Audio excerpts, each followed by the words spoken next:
ಹೊಸ ವಿಡಿಯೋಗೆ ಸುಸ್ವಾಗತ. ನಾನು ನಿಮ್ಮ ಪ್ರ್ಯಾಂಕ್ ಕನ್ನಡಿಗ. ಈ ವಿಡಿಯೋದಲ್ಲಿ ವಿಶೇಷವಾಗಿ ಏನಿರುತ್ತೆ ಅಂದರೆ, ನನ್ನ ಒಂದು ಇನ್ಸ್ಟಾಗ್ರಾಮ್ ಪೇಜಲ್ಲಿ ಕೇಳಿದ್ದೆ, ಏನಾದರೂ ಕ್ವಶನ್ಸ್ ಇದ್ದರೆ ಕೇಳಿ ಅದಕ್ಕೆ ಉತ್ತರ ಕೊಡ್ತೀನಿ ಅಂತ. ಯಾವ ಥರ ಕ್ವಶನ್ಸ್ ಅಂದರೆ, ನಾನೊಂದು ಕೆಲವು ದಿನ ಹಿಂದೆ ಕರ್ನಾಟಕ ಟ್ರಿಪ್ ಮಾಡಿದ್ದೆ. ಆ ಟ್ರಿಪ್ಪು 315 ದಿನ ಆಗಿತ್ತು. ಹಾಗೆ ಬಿಗ್ ಬಾಸ್ಗೂ ಟ್ರೈ ಮಾಡಿದ್ದೆ. ಅದರ ರಿಲೇಟೆಡ್ ನಿಮಗೇನಾದರೂ ಕೇಳೋ ಪ್ರಶ್ನೆ ಇದ್ದರೆ ಕೇಳಿ ಉತ್ತರ ಕೊಡ್ತೀನಿ ಅಂತ ಹೇಳಿದ್ದೆ. ಅದರಲ್ಲಿ ಕೆಲವು ಜನ ತುಂಬ ಜನ ಮಾಡಿದರು. ನನಗೆ ಒಂದು 45 ಕ್ವಶನ್ ತೊಗೊಂಡಿದ್ದೀನಿ. 40-45 ಕ್ವಶನ್ಸು. ಆ ಕ್ವಶನ್ಗೆ ಇಲ್ಲಿ ಉತ್ತರ ಕೊಡ್ತೀನಿ. ನೋಡೋಣ ಆ ಕ್ವಶನ್ಸ್ ಹೇಗಿರುತ್ತೋ, ನಾನು ಹೇಗೆ ಉತ್ತರ ಕೊಡ್ತೀನೋ. ಏನಾದರೂ ತಪ್ಪಿದರೆ ಕ್ಷಮೆ ಇರಲಿ. ಲಾಸ್ಟಲ್ಲಿ ಇನ್ನೊಂದು ಪರ್ಸ್ನಲ್ಲಾಗಿ ಒಂದು ಪ್ರಶ್ನೆಗೆ ಉತ್ತರ ಕೊಡಬೇಕು, ಅದನ್ನು ಕೊಡ್ತೀನಿ. ಸ್ಟಾರ್ಟ್ ಮಾಡೋಕ್ಕಿಂತ ಮುಂಚೆ ನೀವು ಯಾರಾದರೂ ಹೊಸೊಬ್ಬರು ನಮ್ಮ ಚಾನಲ್ ನೋಡ್ತಾ ಇದ್ದರೆ ದಯವಿಟ್ಟು ಸಬ್ಸ್ಕ್ರೈಬ್ ಮಾಡ್ಕೊಳ್ಳಿ. ನಮ್ಮ ಮುಂದಿನ ದಿನದಲ್ಲಿ ಆದಷ್ಟು ಬೇರೆ ಬೇರೆ ರೀತಿ ಕಂಟೆಂಟ್ ವೀಡಿಯೋಸ್ ಥರ ಟ್ರೈ ಮಾಡ್ತೀನಿ. ಸದ್ಯಕ್ಕೆ ಇವಾಗ ಏನೂ ಮಾಡೋಕ್ಕಾಗ್ತಿಲ್ಲ. ಒಟ್ಟಿನಲ್ಲಿ ಮುಂದಿನ ದಿನದಲ್ಲಿ ಹೆಚ್ಚಿಗೆ ಮನೋರಂಜನೆ ಕೊಡ್ತೀನಿ ಅಂತ ಭಾವಿಸ್ತಾ ಸ್ಟಾರ್ಟ್ ಮಾಡೋಣ ವೀಡಿಯೋ. ನಮ್ಮ ಕ್ಯಾಮ್ರಾ ಹಿಂದೆ ನಮ್ಮ ಅಣ್ಣ ಇದ್ದಾರೆ. ಅವ್ರು ನನಗೆ ಕೆಲವೊಂದು ಕ್ವಶನ್ಸ್ ಕೇಳ್ತಾರೆ. ಅಂದರೆ ನಾನು ಓದಿ ಹೇಳೋಕ್ಕಾಗಲ್ಲ. ಅವರಲ್ಲಿ ನಾನು ಕ್ವಶನ್ನ ಕಾಪಿ ಮಾಡಿಕೊಂಡು ಅದಕ್ಕೆ ಉತ್ತರ ಕೊಡ್ತೀನಿ. ಕ್ವಶನಲ್ಲಿ ಏನಾದರೂ ಓದೋದ್ರಲ್ಲಿ ಸ್ವಲ್ಪ ತಪ್ಪಿದರೆ ಕ್ಷಮೆ ಇರಲಿ, ನನಗಂತೂ ಓದೋಕ್ಕೆ ಬರೋಲ್ಲ. ಇಲ್ಲ ಓಪನ್ ಆಗಿ ಹಿಂಗೆ ಇಟ್ಕೊಂಡು ಓದ್ಬಿಟ್ಟು ಹೇಳ್ತಿದ್ದೆ. ಅವ್ರು ಕೇಳ್ತಾರೆ, ಅದಕ್ಕೆ ಉತ್ತರ ನಾನು ಕೊಡ್ತೇನೆ. ಸ್ಟಾರ್ಟ್ ಮಾಡೋಣ. ಅವ್ರು ಫೋನ್ ಮಾಡಿದ್ರ, ಅವ್ರೇನು ಮೆಸೇಜ್ ಮಾಡಿದರು? ಹಂಗಂದರೆ ಇದು ಕ್ವಶನ್ ಬಂದುಬಿಟ್ಟು Bigg Boss related. Bigg Boss ಕಡೆಯಿಂದ ನನಗೆ ಫೋನ್ ಬಂದಿತ್ತಾ, ಮೆಸೇಜ್ ಏನೋ ಬಂದಿತ್ತ ಪ್ರಶ್ನೆ. ನನಗೆ ಬಿಗ್ ಬಾಸ್ ಕಡೆಯಿಂದ ಕಾಲ್ ಬಂದಿಲ್ಲ, ಮೆಸೇಜ್ ಬಂದಿಲ್ಲ. ನನ್ನ ಒಂದು ರೀಲ್ಸ್ ಹಾಕಿದ್ದೆ, ಅದು ಕಲರ್ಸ್ ಕನ್ನಡ ಪೇಜ್ಗೆ ಟ್ಯಾಗ್ ಮಾಡಿ ಶೇರ್ ಮಾಡಿ ಅಂತ ಹೇಳಿದ್ದೆ. ಆ ಕಡೆಯಿಂದ ನನಗೆ ಒಂದು ಸೋಷಿಯಲ್ ಮೀಡಿಯಾ ಮ್ಯಾನೇಜರ್ ಕಡೆಯಿಂದ ಮೆಸೇಜ್ ಬಂದಿತ್ತು. ಅವ್ರ ಹತ್ರ ಮಾತಾಡಿ ನಾನು ಒಂದು ಬಿಗ್ ಬಾಸ್ ಮನೇನ ನೋಡೋಕ್ಕೊಂದು ಅವಕಾಶ ಸಿಕ್ತು. ಇನ್ನು ಎರಡನೇ ಕ್ವಶನ್, ಯಾವಾಗ ಓಪನ್ ಮಾಡ್ತೀರಾ? ಹಂಗಂದರೆ ನನ್ನ ಒಂದು ಡಾಕ್ಯುಮೆಂಟ್ರಿ ಇತ್ತಲ್ಲ, ಅದನ್ನ ಯಾವಾಗ ಓಪನ್ ಮಾಡ್ತೀರಿ ಅಂತ ನೀವು ಕ್ವಶನ್ ಕೇಳಿದ್ರೆ, ನಾನು ಓಪನ್ ಮಾಡೋಕ್ಕೆ ಕಾಯ್ತಾ ಇದ್ದೀನಿ ಬ್ರೋ. ನನ್ನ ಒಂದು ಇಂಟೆನ್ಷನ್ ಏನಿತ್ತಂದರೆ ಬಿಗ್ ಬಾಸ್ ಗ್ರ್ಯಾಂಡ್ ಓಪನಿಂಗಲ್ಲಿ ಓಪನ್ ಮಾಡಬೇಕು ಅಂತ ನನ್ನ ಒಂದು ಆಸೆ ಇತ್ತು. ಯಾಕಂದರೆ ನಾನು ಸ್ಟಾರ್ಟ್ ಮಾಡಿದ್ದು ಬಿಗ್ ಬಾಸ್ಗೆ ಹೋಗ್ಬೇಕಂತ. ನಾನು ಆ ದಿನ ಸ್ಟಾರ್ಟ್ ಮಾಡಿದ್ದಿಲ್ಲ ಅಂದರೆ ಆ ಡಾಕ್ಯುಮೆಂಟ್ರಿನ ಮಾಡೋಕ್ಕಾಗ್ತಿದ್ದಿಲ್ಲ. ಅದಕ್ಕೆ ಇವಾಗ ಬಿಗ್ ಬಾಸ್ ಗ್ರ್ಯಾಂಡ್ ಓಪನಿಂಗಲ್ಲಿ ಓಪನ್ ಮಾಡ್ಬೇಕು ಅಂದ್ಕೊಂಡಿದ್ವಿ. ಅದು ಆಗಿಲ್ಲ. ಇನ್ನು ವೀಕೆಂಡಲ್ಲಿ ಆಗೋದು ಡೌಟು, ಇನ್ನು ಫೈನಲೆಲ್ಲ ಆಗೋದು ಡೌಟು. ನೋಡೋಣ. ಅದು ಬಿಟ್ಟು ಬೇರೆ ಜಾಗದಲ್ಲಿ ಏನಾನ ಓಪನ್ ಮಾಡ್ಸೋಕ್ಕೆ ಪ್ರಯತ್ನ ಪಡ್ತೀನಿ. ಅದಕ್ಕಿಂತ ಮುಂಚೆ ನನಗೆ ಬಂದಿರೋ ಪ್ಲ್ಯಾನ್ಸ್ ಏನಂದರೆ, ನಾವು ಅಪ್ಪ ಅಮ್ಮ ಕೈಲಿ ಓಪನ್ ಮಾಡಿಸ್ಬೇಕಿಲ್ಲ, ಎಲ್ಲನ ಒಂದು ಮೀಟಪ್ ಇಕ್ಬಿಟ್ಟು ಓಪನ್ ಮಾಡಿಸ್ಬೇಕಂತ ಇದು ನನಗೆ ಬಂದಿತ್ತು ಪ್ಲ್ಯಾನು. ಇದನ್ನ ನಾನು ಏನಕ್ಕೆ ಇದು ಮಾಡಿಲ್ಲ ಅಂದರೆ, ಒಂದು ವೇದಿಕೆ ಮೇಲೆ ಓಪನ್ ಮಾಡಿಸಿದ್ರೆ ನಾನು ಇಷ್ಟು ದಿನ 315 ದಿನ ಏನು ಟ್ರಾವೆಲ್ ಮಾಡಿರ್ತೀನಲ್ಲ, ಎಷ್ಟೊಂದು ಜನರ ಹತ್ರ ನಾನು ಅಲ್ಲೇ ಉಳ್ಕೊಂಡು ಅಲ್ಲೇ ಪ್ರೀತಿನ ಪಡೆದಿದ್ದೀನಿ. ಅವ್ರಿಗೂ ಒಂದು ಮನಸ್ಸಿಗೆ ಒಂದು ಖುಷಿಯಾಗುತ್ತಂತ ಒಂದೇ ಒಂದು ಕಾರಣಕ್ಕೆ ಒಂದು ದೊಡ್ಡ ವೇದಿಕೆಯಿಂದ ಓಪನ್ ಮಾಡೋದು ಅವರು ಕಣ್ಣಾರೆ ನೋಡಿದ್ರೆ ಒಂದು ಖುಷಿ ಆಗುತ್ತೆ. ಓ, ಆ ದಿನ ಬಂದಿದ್ದರು, ನಮ್ಮೂರಲ್ಲಿ ಮಾಡಿದರು, ನೋಡಿ ಇವತ್ತು ಒಂದು ವೇದಿಕೆಯಲ್ಲಿ ಹೋಗಿ ಓಪನ್ ಮಾಡಿದ್ದಾರೆ ಅಂತ ನೋಡಿದಾಗ ಎಲ್ಲರಿಗೂ ಖುಷಿ ಆಗುತ್ತೆ. ಅದಕ್ಕೆ ಆ ಕಾರಣಕ್ಕಾಗಿ ನಾನು ಈ ನಿರ್ಧಾರ ಮಾಡಿದ್ದೀನಿ, ಒಂದು ಒಳ್ಳೆಯ ಜಾಗದಲ್ಲಿ, ತುಂಬ ಜನ ನೋಡೋ ಒಂದು ಜಾಗದಲ್ಲಿ ಓಪನ್ ಮಾಡೋಣ ಅಂತ. ಇದು ಏನು ದೊಡ್ಡ ಡಾಕ್ಯುಮೆಂಟ್ರಿ ಅಲ್ಲ, ಏನೋ ಚಿಕ್ಕದಾಗಿ ಡಾಕ್ಯುಮೆಂಟ್ರಿ ಮಾಡಿದ್ದೀನಿ. ಯಾರೂ ಮಾಡಲಾರ್ದ ಒಂದು ಗೊಂಬೆ ಮಾಡಿದೆ ಅಂತ ಅಂದ್ಕೊಂಡು ಓಪನ್ ಮಾಡಲಿ ಅಂತ ನಾನು ಕಾಯ್ತಾ ಇದ್ದೀನಿ. ಮೂರನೇ ಕ್ವಶನ್, ಪ್ರಯಾಣ ಎಲ್ಲಿಗೆ ಹಾಗೂ ಹೊಸ ಕಂಟೆಂಟ್ ಮಾಡೋ ಪ್ಲ್ಯಾನ್ ಏನಾನ ಇದೆಯಾ ಅಂತ ಈ ಥರ ಕ್ವಶನ್ ಕೇಳಿದ್ದೀರ. ಮುಂದಿನ ಪ್ರಯಾಣ ಎಲ್ಲಿಗಂದರೆ ಬ್ರೋ, ತುಂಬ ಪ್ರಯಾಣ ಇದೆ ಹಾಗೂ ತುಂಬ ಕಂಟೆಂಟ್ ಮಾಡಬೇಕಂತ ಇದೆ. ಸದ್ಯಕ್ಕೆ ಯಾವುದು ಮಾಡೋಕ್ಕಾಗ್ತಿಲ್ಲ. ಮನೆಯಲ್ಲೇ ಬಂದು ಸ್ಟಕ್ ಆಗಿದ್ದೀನಿ, 2 ತಿಂಗಳಾಯಿತು. ಮೇಯ್ನ್ ಎಲ್ಲರಿಗೇನು ಪ್ರಾಬ್ಲಮ್ ಇರುತ್ತೋ ನನಗೂ ಅದೇ ನೊಂದಿದ್ದೇನೆ. 4ನೇ ಕ್ವಶನ್ ಬ್ರೋ, RCB ವಿನ್ ಆಗಕ್ಕೆ ಏನು ಕಾರಣ ಅಂತೆ? ಈ ಸೀಸನ್ ಎಷ್ಟು ಜನ ಪ್ರಯರ್ ಮಾಡಿದ್ದಾರೆ, ಪೂಜೆ ಮಾಡಿದ್ದಾರೆ, ಡಿಫ್ರೆಂಟ್ ಎಲ್ಲ ಇದು ಮಾಡಿದ್ದಾರೆ ಆಯಿತಾ. ನಮ್ಮ ಪ್ಲೇಯರ್ಸು ಅಷ್ಟು ಕಷ್ಟ ಬಿದ್ದು ಆಡಿದ್ದಾರೆ. ನಮ್ಮದೊಂದು 18ನೇ ಸೀಸನ್ ಗೆಲ್ಲಬೇಕಂತ ಇತ್ತು, ಗೆದ್ದಿದ್ದೀವಿ. ಆದರೆ ಒಂದು ಇನ್ಸಿಡೆಂಟ್ ಆಗಬಾರ್ದಾಗಿತ್ತು, ಕಾಲು ತುಳಿತ ಅದೊಂದು ಆಗಬಾರ್ದಾಗಿತ್ತು. ಆಗಿದೆ, ಏನೂ ಮಾಡೋಕ್ಕಾಗಲ್ಲ. ಒಟ್ಟಿನಲ್ಲಿ RCB ಗೆದ್ದಿದೆ. ಒಂದು ಕಡೆ ಅದು ಮೈನಸ್ ಆದರೆ ಇನ್ನೊಂದು ಕಡೆ ಇದು ಖುಷಿ, ಎರಡನ್ನೂ ಸಂಭ್ರಮ ಮಾಡೋಕ್ಕಾಗಿಲ್ಲ. ನೋಡೋಣ. ಒಟ್ಟಿನಲ್ಲಿ ಗೆದ್ದಿದೆ, ಆದರೆ ಅದೊಂದು ಕಾಲು ತುಳಿತ ಒಂದು ಆಗಿದ್ದಿಲ್ಲ ಅಂದರೆ ನಮ್ಮ ಒಂದು RCB ತಂಡ ಇತಿಹಾಸನೇ ಸೃಷ್ಟಿ ಮಾಡ್ತಿದ್ದು. ಆಲ್ರೆಡಿ ಸೃಷ್ಟಿ ಮಾಡಿದೆ, ಆದರೆ ಅದೊಂದು ಆಗಬಾರ್ದಾಗಿತ್ತು. ಅದೊಂದು ಆದೋದಕ್ಕೆ ನಮಗೆಲ್ಲರಿಗೂ ನೋವಿದೆ. ಯಾಕಂದರೆ ನಾನು ಗುಜರಾತಲ್ಲಿ ಫೈನಲ್ ಮ್ಯಾಚ್ ನೋಡಬೇಕಾದ್ರೆ ನನ್ನ ಒಂದು ಹೆಂಗಿತ್ತಂದರೆ, ಆ ದಿನ ಎಲ್ಲರೂ ಕಣ್ಣಲ್ಲಿ ನೀರು ಬಂತು, ನನಗೆ ಕಣ್ಣಲ್ಲಿ ನೀರು ಬಂದಿಲ್ಲ. ಯಾಕಂದರೆ ಆ ಮೂಮೆಂಟ್ ನಾನು ಏನು ಮಾಡಬೇಕು ಗೊತ್ತಾಗ್ತಿಲ್ಲ. ಆಲ್ರೆಡಿ ಕಪ್ ಹೊಡೆದಿದ್ದಾಯಿತು, ನಾವು ಏನು ಮಾಡಬೇಕು, ನಾವು ನಿಜನಾ ಸುಳ್ಳ ಅನ್ನೋ ಫೀಲಲ್ಲಿ ನಾನಿದ್ದೆ. 5ನೇ ಕ್ವಶನ್, ನಿಮ್ಮ ಪೇರೆಂಟ್ಸ್ ಕಡೆಯಿಂದ ಓಪನ್ ಮಾಡಿಸಿ, ಫಸ್ಟ್ ಅವರು ಸಪೋರ್ಟ್ ಇಂಪಾರ್ಟೆಂಟ್ ನಿಮಗೆ. ಇದು ನಿಜ ಬ್ರೋ. ಇದು ನಾವು ಅಪ್ಪ ಅಮ್ಮ ಕೈಲಿ ಓಪನ್ ಮಾಡಿಸ್ಬೇಕಂತಲೇ ನಾನು ಅಂದ್ಕೊಂಡಿದ್ದು. ಇದೊಂದು ಡಾಕ್ಯುಮೆಂಟ್ರಿ ನಾವು ಅಪ್ಪ ಅಮ್ಮ ಕೈಲಿ ಓಪನ್ ಮಾಡಿಸ್ಬೇಕು ಅಂದ್ಕೊಂಡಿದ್ದು ನಾನು. ಆದರೆ ಬಂದು ನನ್ನ ಮನೇಲಿ ಕುಂತು ಮಾತಾಡಿದಾಗ, ಬೇಡ, ಎಲ್ಲನೂ ಒಂದು ಜಾಗ ಸಿಕ್ಕರೆ ಓಪನ್ ಮಾಡಿಸು, ನಿನಗೂ ಒಂದು ಖುಷಿ ಇರುತ್ತೆ, 315 ದಿನ ಏನು ಜರ್ನಿ ಮಾಡಿದ್ಯಾ ಅದು ನೋಡೋಕ್ಕೂ ಖುಷಿ ಇರುತ್ತೆ ಅಂತ ಇಷ್ಟು ನಮ್ಮ ಮನೇಲಿ ಹೇಳಿದ್ದು. 6ನೇ ಕ್ವಶನ್, ಡಾಕ್ಯುಮೆಂಟ್ರಿ ಯಾವಾಗ ಓಪನ್ ಮಾಡಿಸ್ತೀರಾ, ಎಲ್ಲಿ ಓಪನ್ ಮಾಡಿಸ್ತೀರಾ, ಯಾವಾಗ ಓಪನ್ ಮಾಡಿಸ್ತೀರಾ? ಡಾಕ್ಯುಮೆಂಟ್ರಿಗೆ ಒಂದು ಒಳ್ಳೆ ಜಾಗ ಸಿಕ್ಕರೆ ಬಿಗ್ ಬಾಸ್ ಗ್ರ್ಯಾಂಡ್ ಓಪನಿಂಗ್ ಅಂತ ಇಷ್ಟು ದಿನ ನನ್ನ ಒಂದು ಪ್ಲ್ಯಾನ್ ಇತ್ತು. ಆದರೆ ಇವಾಗ ಎಲ್ಲೇ ಸಿಕ್ಕರೂ ನಾನು ಓಪನ್ ಮಾಡ್ಸೋಕ್ಕೆ ನಾನು ರೆಡಿ ಇದ್ದೀನಿ. ಆದರೆ ಕರ್ನಾಟಕ ಜನತೆ ನೋಡಬೇಕಂತ ಒಂದು ಆಸೆ ಅಷ್ಟೇ. ಆದರೆ ಬಿಗ್ ಬಾಸ್ ಗ್ರ್ಯಾಂಡ್ ಓಪನಿಂಗಲ್ಲಿ ನನಗೇನು ಉತ್ತರ ಕೊಡಬೇಕಾಗಿತ್ತು, ಇಲ್ಲ ಎಲ್ಲಿ ಸಿಗಬೇಕಾಗಿತ್ತು ಅದು ಸಿಕ್ಕಿದೆ. ಆದರೆ ಇವಾಗ ಮುಂದಿನ ಜಾಗದಲ್ಲಿ ಎಲ್ಲನ ಒಂದು ಜಾಗದಲ್ಲಿ ಓಪನ್ ಮಾಡಿಸೋಣ. ಮುಂದಿನ ಎಲ್ಲನ ಜಾಗ ಅಂದರೆ ಅದು ಸಣ್ಣ ಜಾಗ ಆಗಿರಲ್ಲ. ಒಂದು ಒಳ್ಳೆ ನಂದೇನಂದರೆ ಕರ್ನಾಟಕ ಜನತೆ ನೋಡಬೇಕು. ನಾನು ಮಾಡಿದ್ದನ್ನೋದಕ್ಕಿಂತ ಒಂದು ಗೊಂಬೆ ಮಾಡಿದೆ ಅಂತ ನೋಡಿದ್ರೆ ಒಂದು ಖುಷಿ. 7ನೇ ಕ್ವಶನ್. ಇದು ಕ್ವಶನ್ನು ಇಂಗ್ಲೀಷಲ್ಲಿದೆ, ನಮ್ಮ ಅಣ್ಣಗೆ ಎಕ್ಸ್ಪ್ಲೇನ್ ಮಾಡೋಕ್ಕಾಗ್ತಿಲ್ಲ. ಆ ಕ್ವಶನ್ ನಾನು ಓದಿದ್ದೆ. ಬೆಳಗಾವಿಗೆ ಬಂದಾಗ ನಿಮ್ಮ ಹೇಗಿತ್ತು ಜರ್ನಿ, ಗುಡ್ ಆರ್ ಬ್ಯಾಡ್, ಕಷ್ಟ ಆಯಿತಾ ಸುಖ ಆಯಿತಾ ಅಂತ ಈ ಥರ ಮೀನಿಂಗಲ್ಲಿ ಕೇಳಿದ್ದಾರೆ. ಇದರಲ್ಲಿ ನಾನು ತಪ್ಪಿದರೆ ಕ್ಷಮೆ ಇರಲಿ. ಅವ್ರು ನನಗೆ ಪರಿಚಯ ಆಗಿದ್ದರು. ನಾನು ಬೆಳಗಾವಿ ಡಿಸ್ಟಿಕ್ ಹೋದಾಗ ಅವರೊಂದು ರೂಮಲ್ಲಿ 2 ದಿನ ಇದ್ದೆ. ಬೆಳಗಾವಿಲಿ ಟೋಟಲ್ ಒಂದು 6ರಿಂದ 7 ದಿನ ಇದ್ದೆ ಆ ಜಿಲ್ಲೆಯಲ್ಲಿ. ಒಳ್ಳೆಯದಿತ್ತು ಕೆಟ್ಟದಿತ್ತು, ಎಲ್ಲ ಕಡೆ ಒಳ್ಳೆಯದೇ ಸಿಗುತ್ತೆ ಅಂತ ಹೇಳೋಕ್ಕಲ್ಲ. 99% ನನಗೆ ಒಂದು ಒಳ್ಳೆಯ ಜಾಗ ಸಿಕ್ಕಿದೆ, ಒಳ್ಳೆ ಜನ ಕಡೆ ಹೋಗಿದ್ದೀನಿ. ಇನ್ನು 10% ಆ ಕಡೆ ಈ ಕಡೆ ನಮ್ಮ ಜರ್ನಿಯಲ್ಲಿ ಡ್ರಾಪ್ ಸಿಗೋಲ್ಲ. ಇದೆಲ್ಲ ಕನ್ಸಿಡರ್ ಮಾಡೋಕ್ಕೆ ಆಗಲ್ಲ. ಒಟ್ಟಿನಲ್ಲಿ ಟೋಟಲಾಗಿ ಆ ಜಿಲ್ಲೆಯಲ್ಲಿ ನಮ್ಮ ಒಂದು ಪ್ರಯಾಣ ಚೆನ್ನಾಗಿತ್ತು. ನಿಮ್ಮ ಜೊತೆ ಅವಿಯವರೇ ನಿಮ್ಮ ಜೊತೆ ಬರ್ತಿದ್ದ ದಿನವೂ ಚೆನ್ನಾಗಿತ್ತು. 8ನೇ ಕ್ವಶನ್. ಬ್ರೋ, ಡಾಕ್ಯುಮೆಂಟ್ರಿ ಯಾವಾಗ ಓಪನ್ ಮಾಡ್ತೀನಿ ಅಂದರೆ ಅದರಲ್ಲಿ ಏನಿದೆ ನೋಡೋಕ್ಕಂದರೆ ಜಸ್ಟ್ 315 ದಿನ ಒಂದು ಗೊಂಬೆ ಕರ್ನಾಟಕ ಸುತ್ತಿದ್ರೆ ಏನು ಕಾಣಿಸುತ್ತೋ ಅದನ್ನ ನೀವು ಅದರಲ್ಲಿ ನೋಡ್ಬೋದು. ಅದೇನು ಅಷ್ಟು ದೊಡ್ಡದೇನಲ್ಲ, ಚಿಕ್ಕದಾಗೆ ನಾನು ಟ್ರೈ ಮಾಡಿದ್ದೀನಿ. ಅದನ್ನ ನೀವು ಒಂದು ಮನಸಾರೆ ನೋಡಿದ್ರೆ ಖುಷಿ ಪಡ್ಬೋದು, ಇಷ್ಟಪಡ್ಬೋದು. ಬ್ರೋ, ನೀವು ಹೋಗಿಲ್ಲ ಬಿಗ್ ಬಾಸ್ಗೆ, ಈ ಥರ ಇದೆ ಕ್ವಶನ್ನು. ಇಲ್ಲ ಬ್ರೋ, ನಾನು ಹೋಗಿಲ್ಲ ಬಿಗ್ ಬಾಸ್ಗೆ, ಅವ್ರು ಕರೆದಿಲ್ಲ, ನಾನು ಹೋಗಿಲ್ಲ. ಇನ್ನು ಮುಂದೆ ಟೈಮ್ ಇದೆ. ನಮ್ಮಲ್ಲಿ ನಾವು ಕಂಟೆಂಟ್ ಇನ್ನೂ ರೂಪಿಸ್ಕೊಳ್ಬೇಕು, ನಾವು ಇನ್ನೂ ಕಾಣಿಸ್ಬೇಕು. ಇಷ್ಟು ದಿನ ಒಂದು ಗೊಂಬೆ ರೂಪದಲ್ಲಿ ನಾನು ಕಾಣಿಸ್ಕೊಂಡಿದ್ದೀನಿ. ಇನ್ನು ಮುಂದಿನ ದಿನದಲ್ಲಿ ನನ್ನ ಒಂದು ಕಂಟೆಂಟ್ನ ನಾನು ತೋರಿಸ್ಕೊಂಡು ಜನಕ್ಕೆ ಇಷ್ಟಪಡೋಂಗೆ ನಾನು ಮಾಡಬೇಕು. ನೋಡೋಣ ಏನಾಗುತ್ತೆ. ಈ ಕ್ವಶನು, ಅಣ್ಣ ನೀನು ಬಿಗ್ ಬಾಸ್ಗೆ ಸೆಲೆಕ್ಟ್ ಆಗಿಲ್ಲಲ್ಲ, ತುಂಬ ಬೇಜಾರಾಗಿದೆ ಅಣ್ಣ, ಈ ಥರ ಇದೆ ಕ್ವಶನ್. ನನಗೆ ಓದೋಕ್ಕೆ ಬರೋಲ್ಲ. ಹೌದು ಬ್ರೋ, ಒಂದು ಕಾಲದಲ್ಲಿ ಟ್ರೈ ಮಾಡಿದ್ದೆ, ಹೋದ ವರ್ಷ ಟ್ರೈ ಮಾಡಿದ್ದೆ. ಅವಾಗ ಅವಕಾಶ ಸಿಕ್ಕಿಲ್ಲ, ಇವಾಗೂ ಅವಕಾಶ ಸಿಕ್ಕಿಲ್ಲ. ಇನ್ನು ಮುಂದೆ ಸಿಗ್ಬೋದು. ನಮ್ಮಲ್ಲಿ ಇನ್ನೂ ನಾವು ಜಾಸ್ತಿ ಕಂಟೆಂಟ್ನ ರೂಪಿಸ್ಕೊಳ್ಬೇಕು, ಅದಕ್ಕೆ ಟೈಮ್ ಬೇಕು. ನಿಮ್ಮ ಆಶೀರ್ವಾದ ಹೀಗಿರಲಿ. Next question. What your reaction after seeing Bigg Boss ಅಂತ ಹಿಂಗಿದೆ. ಹಾಗಂದರೆ ಇದನ್ನ ಕನ್ನಡದಲ್ಲಿ ಹೇಳಬೇಕಂದ್ರೆ, ನೀವು ಬಿಗ್ ಬಾಸ್ ಮನೆ ನೋಡಿದ್ದೆ ಏನು ಅನ್ನಿಸ್ತು ಅನ್ನೋ ರೀತಿಯಲ್ಲಿ ಬರುತ್ತೆ, ಇಲ್ಲ ಬಿಗ್ ಬಾಸ್ ನೋಡಿದ್ದೆ ಏನು ಅನ್ನಿಸ್ತು ಅಂತಲೂ ಈ ಥರ ಬರ್ಬೋದು. ನೋಡಿ, ನಾನು ಬಿಗ್ ಬಾಸ್ ಮನೆ ನೋಡಿದ್ದೆ ಒಂಥರ ಖುಷಿ. ಯಾಕಂದರೆ ನನ್ನ ಲಕ್ಕಿ ನಂಬರ್ ಬಂದ್ಬಿಟ್ಟು 12. ನಾನು ಸೀಸನ್ 12 ಮನೆಗೆ ಹೋಗಿದ್ದೆ, ಒಂಥರ ಖುಷಿ. ಅದರಲ್ಲೂ ನಮ್ಮ ಕರ್ನಾಟಕದ ಕಲ್ಚರು ಅಲ್ಲೆಲ್ಲ ಕಾಣಿಸ್ದಾಗ ನನಗೆ ಇನ್ನೂ ಖುಷಿ ಆಯಿತು. ಯಾಕಂದರೆ ನಾನು ಗೊಂಬೆ ತಗೊಂಡು ಆಲ್ರೆಡಿ ಒಂದು 40-50% ಆ ಸ್ಥಳಕ್ಕೆಲ್ಲ ಹೋಗಿದ್ದೆ.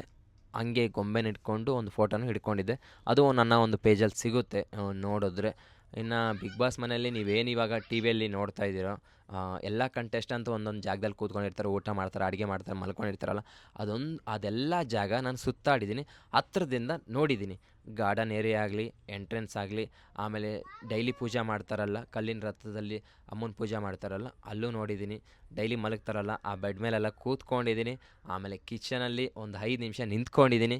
ಆಮೇಲೆ ವಾಶ್ರೂಮ್ ಕಡೆ ಹೋದಾಗ ಗಾರ್ಡನ್ ಥರ ಒಂದು ಸೆಟಪ್ ಬರುತ್ತಲ್ಲ, ಅಲ್ಲೂ ಕೂತ್ಕೊಂಡಿದ್ದೆ. A to Z ಹೇಳಬೇಕಂದ್ರೆ ಬಿಗ್ ಬಾಸ್ ಮನೆ ಎಲ್ಲ ಹತ್ರದಿಂದ ನೋಡಿ ಅಬ್ಸರ್ವ್ ಮಾಡಿದ್ದೀನಿ. ನಾವು ಟಿ ವಿಯಲ್ಲಿ ನೋಡ್ಬೇಕಾದ್ರೆ ಏನು ಅನಿಸ್ತದೆ, ಈ ಕಂಟೆಸ್ಟೆಂಟ್ ಅಲ್ಲಿ ಕಾಣಿಸಿದಾಗ ಇಲ್ಲ ನಾನು ಹೋಗಿದ್ದೆ ನೋಡಿದ್ದೆ ಅಂತ ಎಲ್ಲ ನಮಗೆ ಕಣ್ಮುಂದೆ ಕಾಣಿಸ್ತಾ ಇದೆ. ಒಟ್ಟಿನಲ್ಲಿ ಚೆನ್ನಾಗಿದೆ ಬಿಗ್ ಬಾಸ್ ಮನೆ. ಸರಿ, ಬಿಗ್ ಬಾಸ್ ಕಡೆಯಿಂದ ಕಾಲ್ ಬಂದಿಲ್ವಾ, ಇಸ್ ದ ಕಂಟೆಂಟ್ ಈ ಥರ ರಿಲೇಟೆಡ್ ಇದೆ ಕ್ವಶನ್ನು. ಇಲ್ಲ ಬ್ರೋ, ಬಿಗ್ ಬಾಸ್ ಕಡೆಯಿಂದ ಯಾವುದೇ ರೀತಿ ಕಾಲ್ ಬಂದಿಲ್ಲ. Next question. ಬ್ರೋ, ನಿಮ್ಮ ಒಂದು ಕ್ವಶನ್ನು ಡಾಕ್ಯುಮೆಂಟ್ರಿ ಯಾವಾಗ ತೋರಿಸ್ತೀರ ಅಂತ ರಿಲೇಟೆಡ್ ಇರ್ಬೋದು, ಇಲ್ಲ ತಪ್ಪಾಗಿದ್ರೆ ಕ್ಷಮೆ ಇರಲಿ. ಬ್ರೋ, ಒಂದು ಒಳ್ಳೆ ಜಾಗ ಬೇಕು. ಯಾಕಂದರೆ ಕರ್ನಾಟಕ ಜನ ಇದೆ, ಅದೊಂದು ಫ್ರೇಮ್ನ ನೋಡ್ಬೇಕಂತ ತುಂಬ ಆಸೆ ಪಡ್ತಾಯಿದ್ದೀನಿ. ಅದೊಂದು ಜಾಗ ಸಿಗಲಿ ಅಂತ ಕಾಯ್ತಾಯಿದ್ದೀನಿ. ಇನ್ ಕೇಸ್ ಅಲ್ಲೂ ಆಗಿಲ್ಲ ಅಂದರೆ ನಾನು ಅಪ್ಪ ಅಮ್ಮ ಕೈಲಿ ಓಪನ್ ಮಾಡಿಸೋ ಪ್ಲ್ಯಾನ್ ಮಾಡ್ತೀನಿ. ಒಟ್ಟಲ್ಲಿ ಕಾದು ನೋಡ್ತೀನಿ. ಒಳ್ಳೇದು ಮಾಡಿದ್ದೀನಿ, ಒಳ್ಳೇದಾಗುತ್ತೆ ಅಂತ ಬಯಸ್ತೀನಿ. ಇದನ್ನ ಆ ಥರದಿಂದ ನಾನೇನೂ ಮಾಡೋಕ್ಕಾಗಲ್ಲ. ಯಾಕಂದರೆ 315 ದಿನ ನಾನು ಜರ್ನಿ ಮಾಡಿದ್ದು, ಅದು ಕಷ್ಟ ನನಗೆ ಗೊತ್ತು.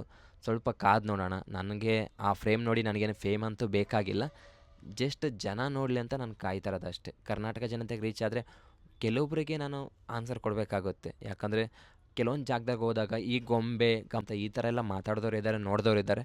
ಆ ಗೊಂಬೆ ಏನು ಮಾಡಿದೆ ಅಂತ ಜನಕ್ಕೆ ಗೊತ್ತಾಗಬೇಕಂದ್ರೆ ಒಂದು ಒಳ್ಳೆ ವೇದಿಕೆ ಮೇಲೆ ಕಾಣಿಸ್ಕೊಂಡಾಗ ಎಲ್ಲರಿಗೂ ಉತ್ತರ ಕೊಟ್ಟಂಗಾಗುತ್ತೆ.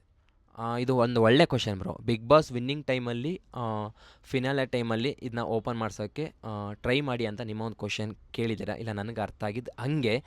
ಇದು ಒಂದು ಒಳ್ಳೆ ಕ್ವಶನ್ನು ಆಗ್ಬೋದು ಬ್ರೋ. ಆದರೆ ನನಗೇನಂದರೆ, ನಾನು ರಿಕ್ವೆಸ್ಟ್ ಮಾಡ್ಕೊಂಡಿದ್ದೆ ಮೊನ್ನೆ ಬಿಗ್ ಬಾಸ್ ಮನೆ ನಾನು ನೋಡೋಕೆ ಹೋದಾಗ ನನ್ನ ಕೈಲಿ ಆಗಿದ್ದು ನಾನು ಕೇಳಿದ್ದೀನಿ. ನಾವು ಅಂದ್ಕೊಂಡಂಗೆ ಬಿಗ್ ಬಾಸ್ ಮನೆ ಆಗಲಿ, ಅಲ್ಲಿರೋ ವರ್ಕರ್ಸ್ ಆಗಲಿ ಹೆಂಗಂದರೆ, ನಾವು ಅಂದ್ಕೊಂಡಂಗೆ ಸುಮ್ಮನೆ ಅಲ್ಲ. ಅಲ್ಲೊಂದು 400-500 ಜನ ಕೆಲಸ ಮಾಡ್ತಿರ್ತಾರೆ, ಇಲ್ಲ 300 ಜನ ಕೆಲಸ ಮಾಡ್ತಿರ್ತಾರೆ. ಅವ್ರದ್ದೇ ಆದ ಟೀಮ್ಗಿರುತ್ತೆ, ಅವ್ರದ್ದೇ ಆದ ಕೆಲಸಗಳಿರುತ್ತೆ. ಯಾರನ್ನ ಬಿಡಬೇಕು, ಯಾರು ಕೊಟ್ಟರೆ ಒಳ್ಳೆಯದು ಕೆಟ್ಟದು ಅಂತ ಇದೆಲ್ಲ ನೋಡ್ತಿರ್ತಾರೆ. ಹಾಗೆ ಇವಾಗ ನನಗೆ ಒಂದು ಅವಕಾಶ ಮಾಡಿಕೊಟ್ರೆ ಮುಂದೆ ಬೇರೆಯವ್ರಿಗೆಲ್ಲ ಅಡ್ವಾಂಟೇಜ್ ಆಗುತ್ತೆ. ಹಂಗಂತೇಳಿ ಆ ಶೋನೇ ಇದು ಮಾಡೋಕ್ಕಾಗಲ್ಲ. ನನಗೆ ಅಲ್ಲಿ ಉತ್ತರ ಸಿಕ್ಕಿದೆ. ನೋಡೋಣ, ಇನ್ನು ಸಿಕ್ಕರೂ ಸಿಗ್ಬೋದು, ಸಿಗದೇ ಇರ್ಬೋದು. ಒಂದು ನಾನು ಕೆಲಸ ಅದನ್ನೇ ಓಪನ್ ಮಾಡ್ಸೋಕ್ಕೆ ಟ್ರೈ ಮಾಡ್ತಾ ಇರ್ತೀನಿ. ಆಗಿಲ್ಲ ಅಂದರೆ ಬೇರೆ ಒಂದು ಜಾಗದಲ್ಲಿ ಓಪನ್ ಮಾಡ್ಸೋಕ್ಕೂ ನಾನು ಪ್ರಯತ್ನ ಪಡ್ತಿದ್ದೀನಿ. ಒಟ್ಟಿನಲ್ಲಿ ಏನಂದರೆ, ಆ ಡಾಕ್ಯುಮೆಂಟ್ರಿ ಫೈನಲ್ ಆಗಿ ಜನ ನೋಡಿದ್ರೆ ಇದನ್ನ ಇಲ್ಲಿಗೆ ಕರ್ನಾಟಕ ಟ್ರಿಪ್ಪು ಬಿಗ್ ಬಾಸ್ ಹೋಗ್ಬೇಕು ಅಂದ್ಕೊಂಡಿದ್ದಲ್ಲ, ಅವಾಗೆ ಮುಗೀತು ಹೋಗ್ಬೇಕು ಅಂದ್ಕೊಂಡಿದ್ದೆ. ಆದರೆ ಬಿಗ್ ಬಾಸ್ ಡಾಕ್ಯುಮೆಂಟ್ರಿ ನಾನು ಜನಕ್ಕೆ ತೋರಿಸ್ಬೇಕು ಅಂದ್ಕೊಂಡಿದ್ದೆ. ಅದು ಮುಗಿದ್ಬಿಟ್ರೆ ನನಗೊಂದು ಖುಷಿ ಇರುತ್ತೆ. ಅದನ್ನ ಎಲ್ಲ ಸೈಡ್ಗೆ ಎತ್ತಿಕ್ಬಿಟ್ಟು ಮುಂದಿನ ನನ್ನ ಒಂದು ಕಂಟೆಂಟ್ ಓಪನ್ ಆಗಿ ಮಾಡಬೇಕಂತ. ಯಾಕಂದರೆ ಇವಾಗ ಈ ಡಾಕ್ಯುಮೆಂಟ್ರಿ ಮನೇಲಿ ಇಟ್ಕೊಂಡು ಇದು ಮಾಡೋಕ್ಕಾಗಲ್ಲ. ನನಗೆ ಯಾವಾಗಲೂ ಅದೇ ಕಾಡ್ತಾ ಇರುತ್ತೆ, ಡಾಕ್ಯುಮೆಂಟ್ರಿ ಕೊನೆಗೂ ನಾನು ತೋರ್ಸೋಕ್ಕಾಗಿಲ್ಲ ಅಂತ. ಮುಂದಿನ ಕ್ವಶನ್ ಬ್ರೋ, ವೈಲ್ಡ್ ಕಾರ್ಡ್ಗೆ ಹೋಗ್ಬಿಡು ಕರೆದ್ರೆ, ಇಲ್ಲ ನೆಕ್ಸ್ಟ್ ಸೀಸನ್ ಟ್ರೈ ಮಾಡುವಂತೆ. ಈ ರೀತಿಯಲ್ಲಿ ಕ್ವಶನ್ ಇದೆ.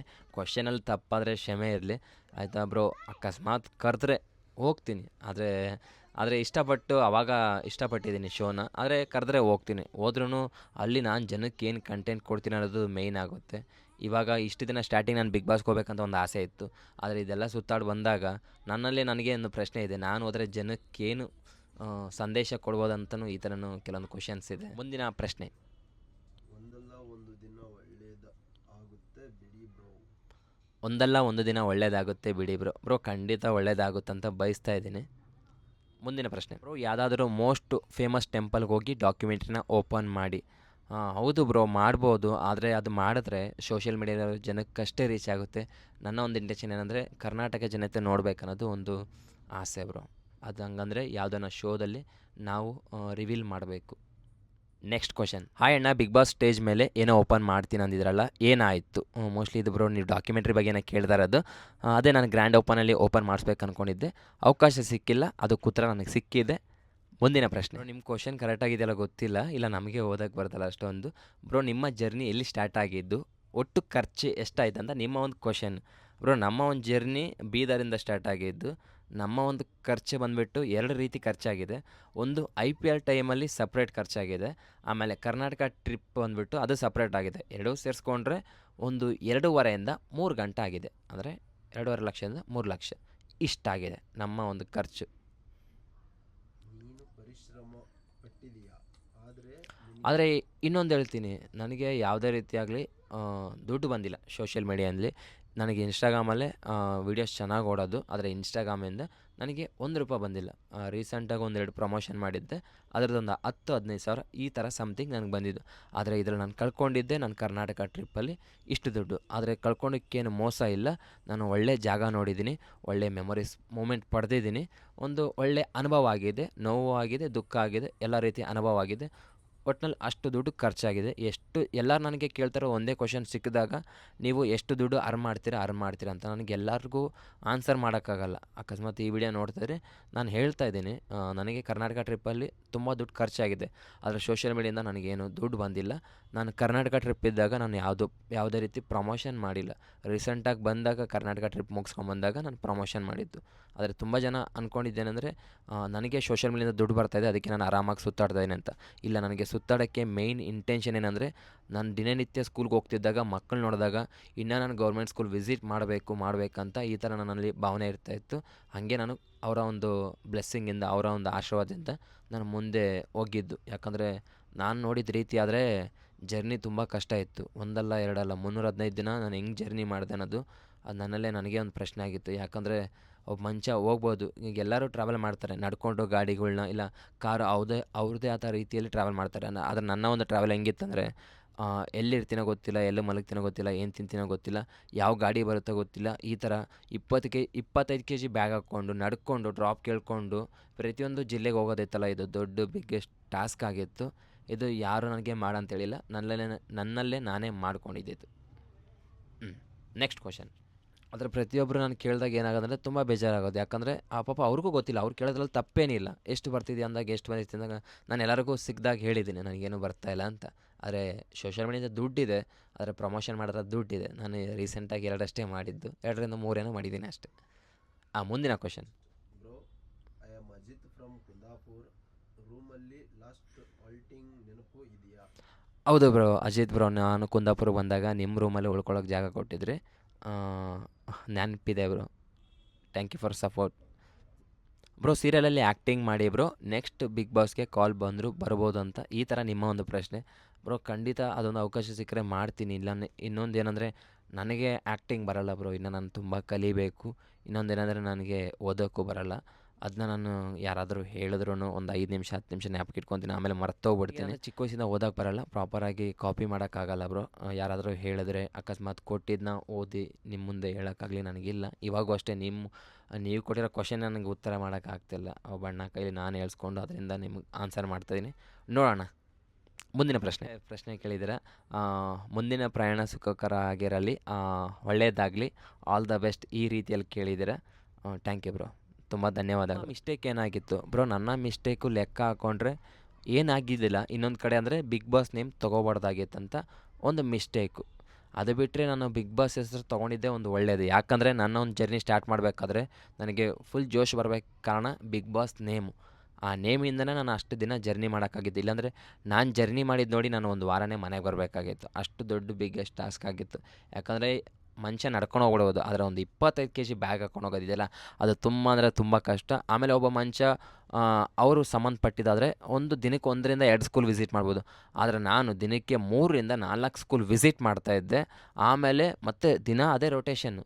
ಮತ್ತು ಎಲ್ಲಿ ಸಿಗುತ್ತೋ ಜಾಗ ಅಲ್ಲೇ ಮಲ್ಕೊಳ್ಳೋದು, ತಿನ್ನೋದು, ಆಗ ಊಟ ಮಾಡೋದಾಗಲಿ, ಕರೆಕ್ಟಿಗೆ ಊಟ ಟೈಮ್ ಸರಿಗೆ ಊಟ ಇಲ್ಲ. ಆಮೇಲೆ ಎಲ್ಲಿ ಮಲಗ್ತೀನೋ ಗೊತ್ತಿಲ್ಲ, ಎಲ್ಲಿ ಇರ್ತೀನೋ ಗೊತ್ತಿಲ್ಲ. ಇದೆಲ್ಲ ತುಂಬ ಕಷ್ಟ ಇತ್ತು. ಆದರೆ ಬಿಗ್ ಬಾಸ್ ನೇಮ್ ಎತ್ಕೊಂಡಿದ್ದೆ ನನ್ನಲ್ಲೇ ಒಂದು ಏನೋ ಜೋಶ್ ಇಷ್ಟು ದಿನ ತಂದು ನಿಲ್ಲಿಸ್ತು. ಮುಂದಿನ ಪ್ರಶ್ನೆ. ಕರ್ನಾಟಕ ಟ್ರಿಪ್ಪಲ್ಲಿ ನಿಮ್ಮ ಕಷ್ಟ ಹೇಗಿತ್ತು ಹೇಳಿ ಬ್ರೋ ಪ್ಲೀಸ್, ನಿಮ್ಮ ಫ್ಯಾನ್. ಈ ಥರ ಇದೆ ಬ್ರೋ ನಿಮ್ಮ ಪ್ರಶ್ನೆ. ಬ್ರೋ ನಮ್ಮ ಕರ್ನಾಟಕ ಟ್ರಿಪ್ಪಲ್ಲಿ ತುಂಬ ಕಷ್ಟ ಇತ್ತು. ಆದರೆ ನಾನೊಂದು ಇಷ್ಟಪಟ್ಟು ಮಾಡಿದ್ದೀನಿ. ಅದಕ್ಕೆ ಕ್ಷೇಮವಾಗಿ ಮನೆಗೆ ಬಂದಿದ್ದೀನಿ. ಅದು 315 ದಿನದ ಜರ್ನಿ ತುಂಬ ಕಷ್ಟ ಇತ್ತು ಬ್ರೋ. ಯಾಕಂದರೆ ಪ್ರತಿಯೊಂದು ಜಿಲ್ಲೆಗೆ ಹೋಗಿ ಅಲ್ಲಿರೋ ಗೌರ್ಮೆಂಟ್ ಸ್ಕೂಲ್ಗೆ ಹೋಗಿ, ಇಲ್ಲ ಕೆಲವೊಂದು ಜಾಗದಲ್ಲಿ ಇತಿಹಾಸ ಇರೋ ಸ್ಥಳಕ್ಕೆಲ್ಲ ಹೋಗಿ ಆ ಗೊಂಬೆನ ಒಬ್ಬ ಮನುಷ್ಯ ಹೋಗ್ಬಿಡ್ಬೋದು. ಆದರೆ ಗೊಂಬೆ ತೊಗೊಂಡು ಹೋಗೋದಿದೆಯಲ್ಲ, ಇದು ತುಂಬ ಕಷ್ಟ ಬ್ರೋ. ಆಮೇಲೆ ಒಂದು ದಿನಕ್ಕೆ 1ರಿಂದ 2 ಸ್ಕೂಲ್ ವಿಸಿಟ್ ಮಾಡ್ತಾಯಿದ್ನಲ್ಲ, ಅದು 1ರಿಂದ 2 ಇಲ್ಲ 3-4 ಈ ಥರ ವಿಸಿಟ್ ಮಾಡ್ತಾಯಿದ್ದೆ. ಡಿಪೆಂಡ್ ಅಪ್ ಊರಾಗಲಿ, ಏರಿಯಾ ಆಗಲಿ, ಹಳ್ಳಿಗಳಾಗಲಿ ಎಷ್ಟು ದೂರ ಇರುತ್ತೆ ಇದ್ರ ಮೇಲೆ ಆಗ್ತಿತ್ತು. ಕೆಲವೊಂದು ಸ್ಕೂಲಲ್ಲಿ ಪರ್ಮಿಷನ್ನೇ ಕೊಡೋಲ್ಲ. ಆಮೇಲೆ ಹಾಗೇ ಪರ್ಮಿಷನ್ ತೊಗೊಂಬನ್ನಿ ಅಂತ ಕಳಿಸಿದ್ದು ಉಂಟು. ತುಂಬ ಕಡೆ ಬೇರೆ ಬೇರೆ ರೀತಿ ಆಗಿದ್ದು ಉಂಟು. ಹೇಳೋಕ್ಕೋದ್ರೆ ತುಂಬ ಇದೆ ಬ್ರೋ.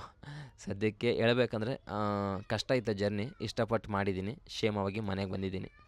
ಮುಂದಿನ ಪ್ರಶ್ನೆ.